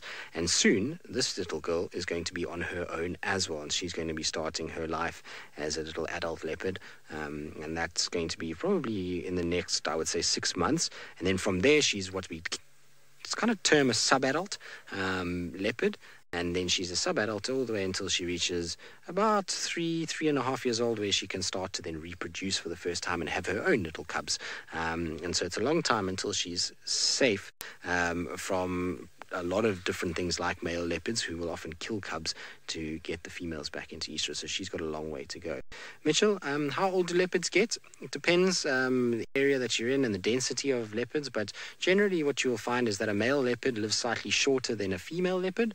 So boy leopards will live to around roughly 12 to 14 years old, whereas little girl leopards will live to probably between sort of 14 and 16 years old, but that can kind of be different in different areas. Most of the time in this area it's about 12 years for the males and about 14 to 15 for the females. That's kind of the average for this particular part of the world. But she's just kind of turned now. I'm sure she's hoping to see her mom somewhere here. I'm sure mom is very close. It's just the grass is so long. There she goes. I think she might have spotted her mom. Let's just try and kind of move and see if we can see where mom is. Paige, why do they stay still for so long? Well, the thing is about a leopard is it's an ambush predator. So what ambush means is that they use their camouflage, so their spots, to blend in, and from there they then pounce on something that's very close to them. And so that means that they've got to sit still and be patient and wait. The other thing is that this leopard has got a meal right here. So it's got a little food item in the tree, which hopefully she's going to go to just now. And that means that she doesn't have to go anywhere. She went for a drink of water earlier, and so for her it's just about resting and getting all the energy she can and make sure that she keeps kind of growing and keeping her energy up. Right, I'm going to follow her and just see if she's going to her mom. Her mom might be somewhere close by here. It's so nice when you see the two of them kind of come together, because they'll rub their heads together and they'll be very happy to see one another for a short period, because her mom gets a bit grumpy and she'll sometimes snarl at the little one after a few head rubs together. Now, I believe that maybe Thandi was seen in the frame. I don't see her, so I'm not sure where you would have seen her. But let's have a little look around. It's getting quite dark now, so it's tricky to see a leopard in this kind of color range or in this light. But I'm going to get my spotlight. Cameron, what do leopards eat during the day? Well, a leopard will eat either in the day or the night. And what they eat depends on what comes their way.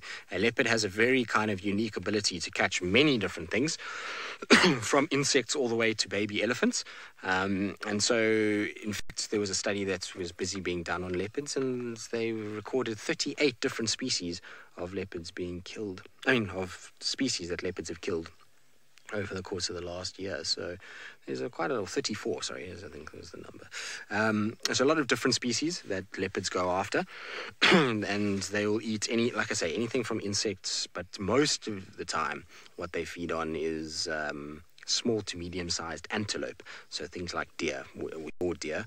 We here call them impalas or duikers or steenbok. That's all different types of antelope, but an impala is probably the closest towards the size of your deer. Now, are you going to go to the toilet right in front of us?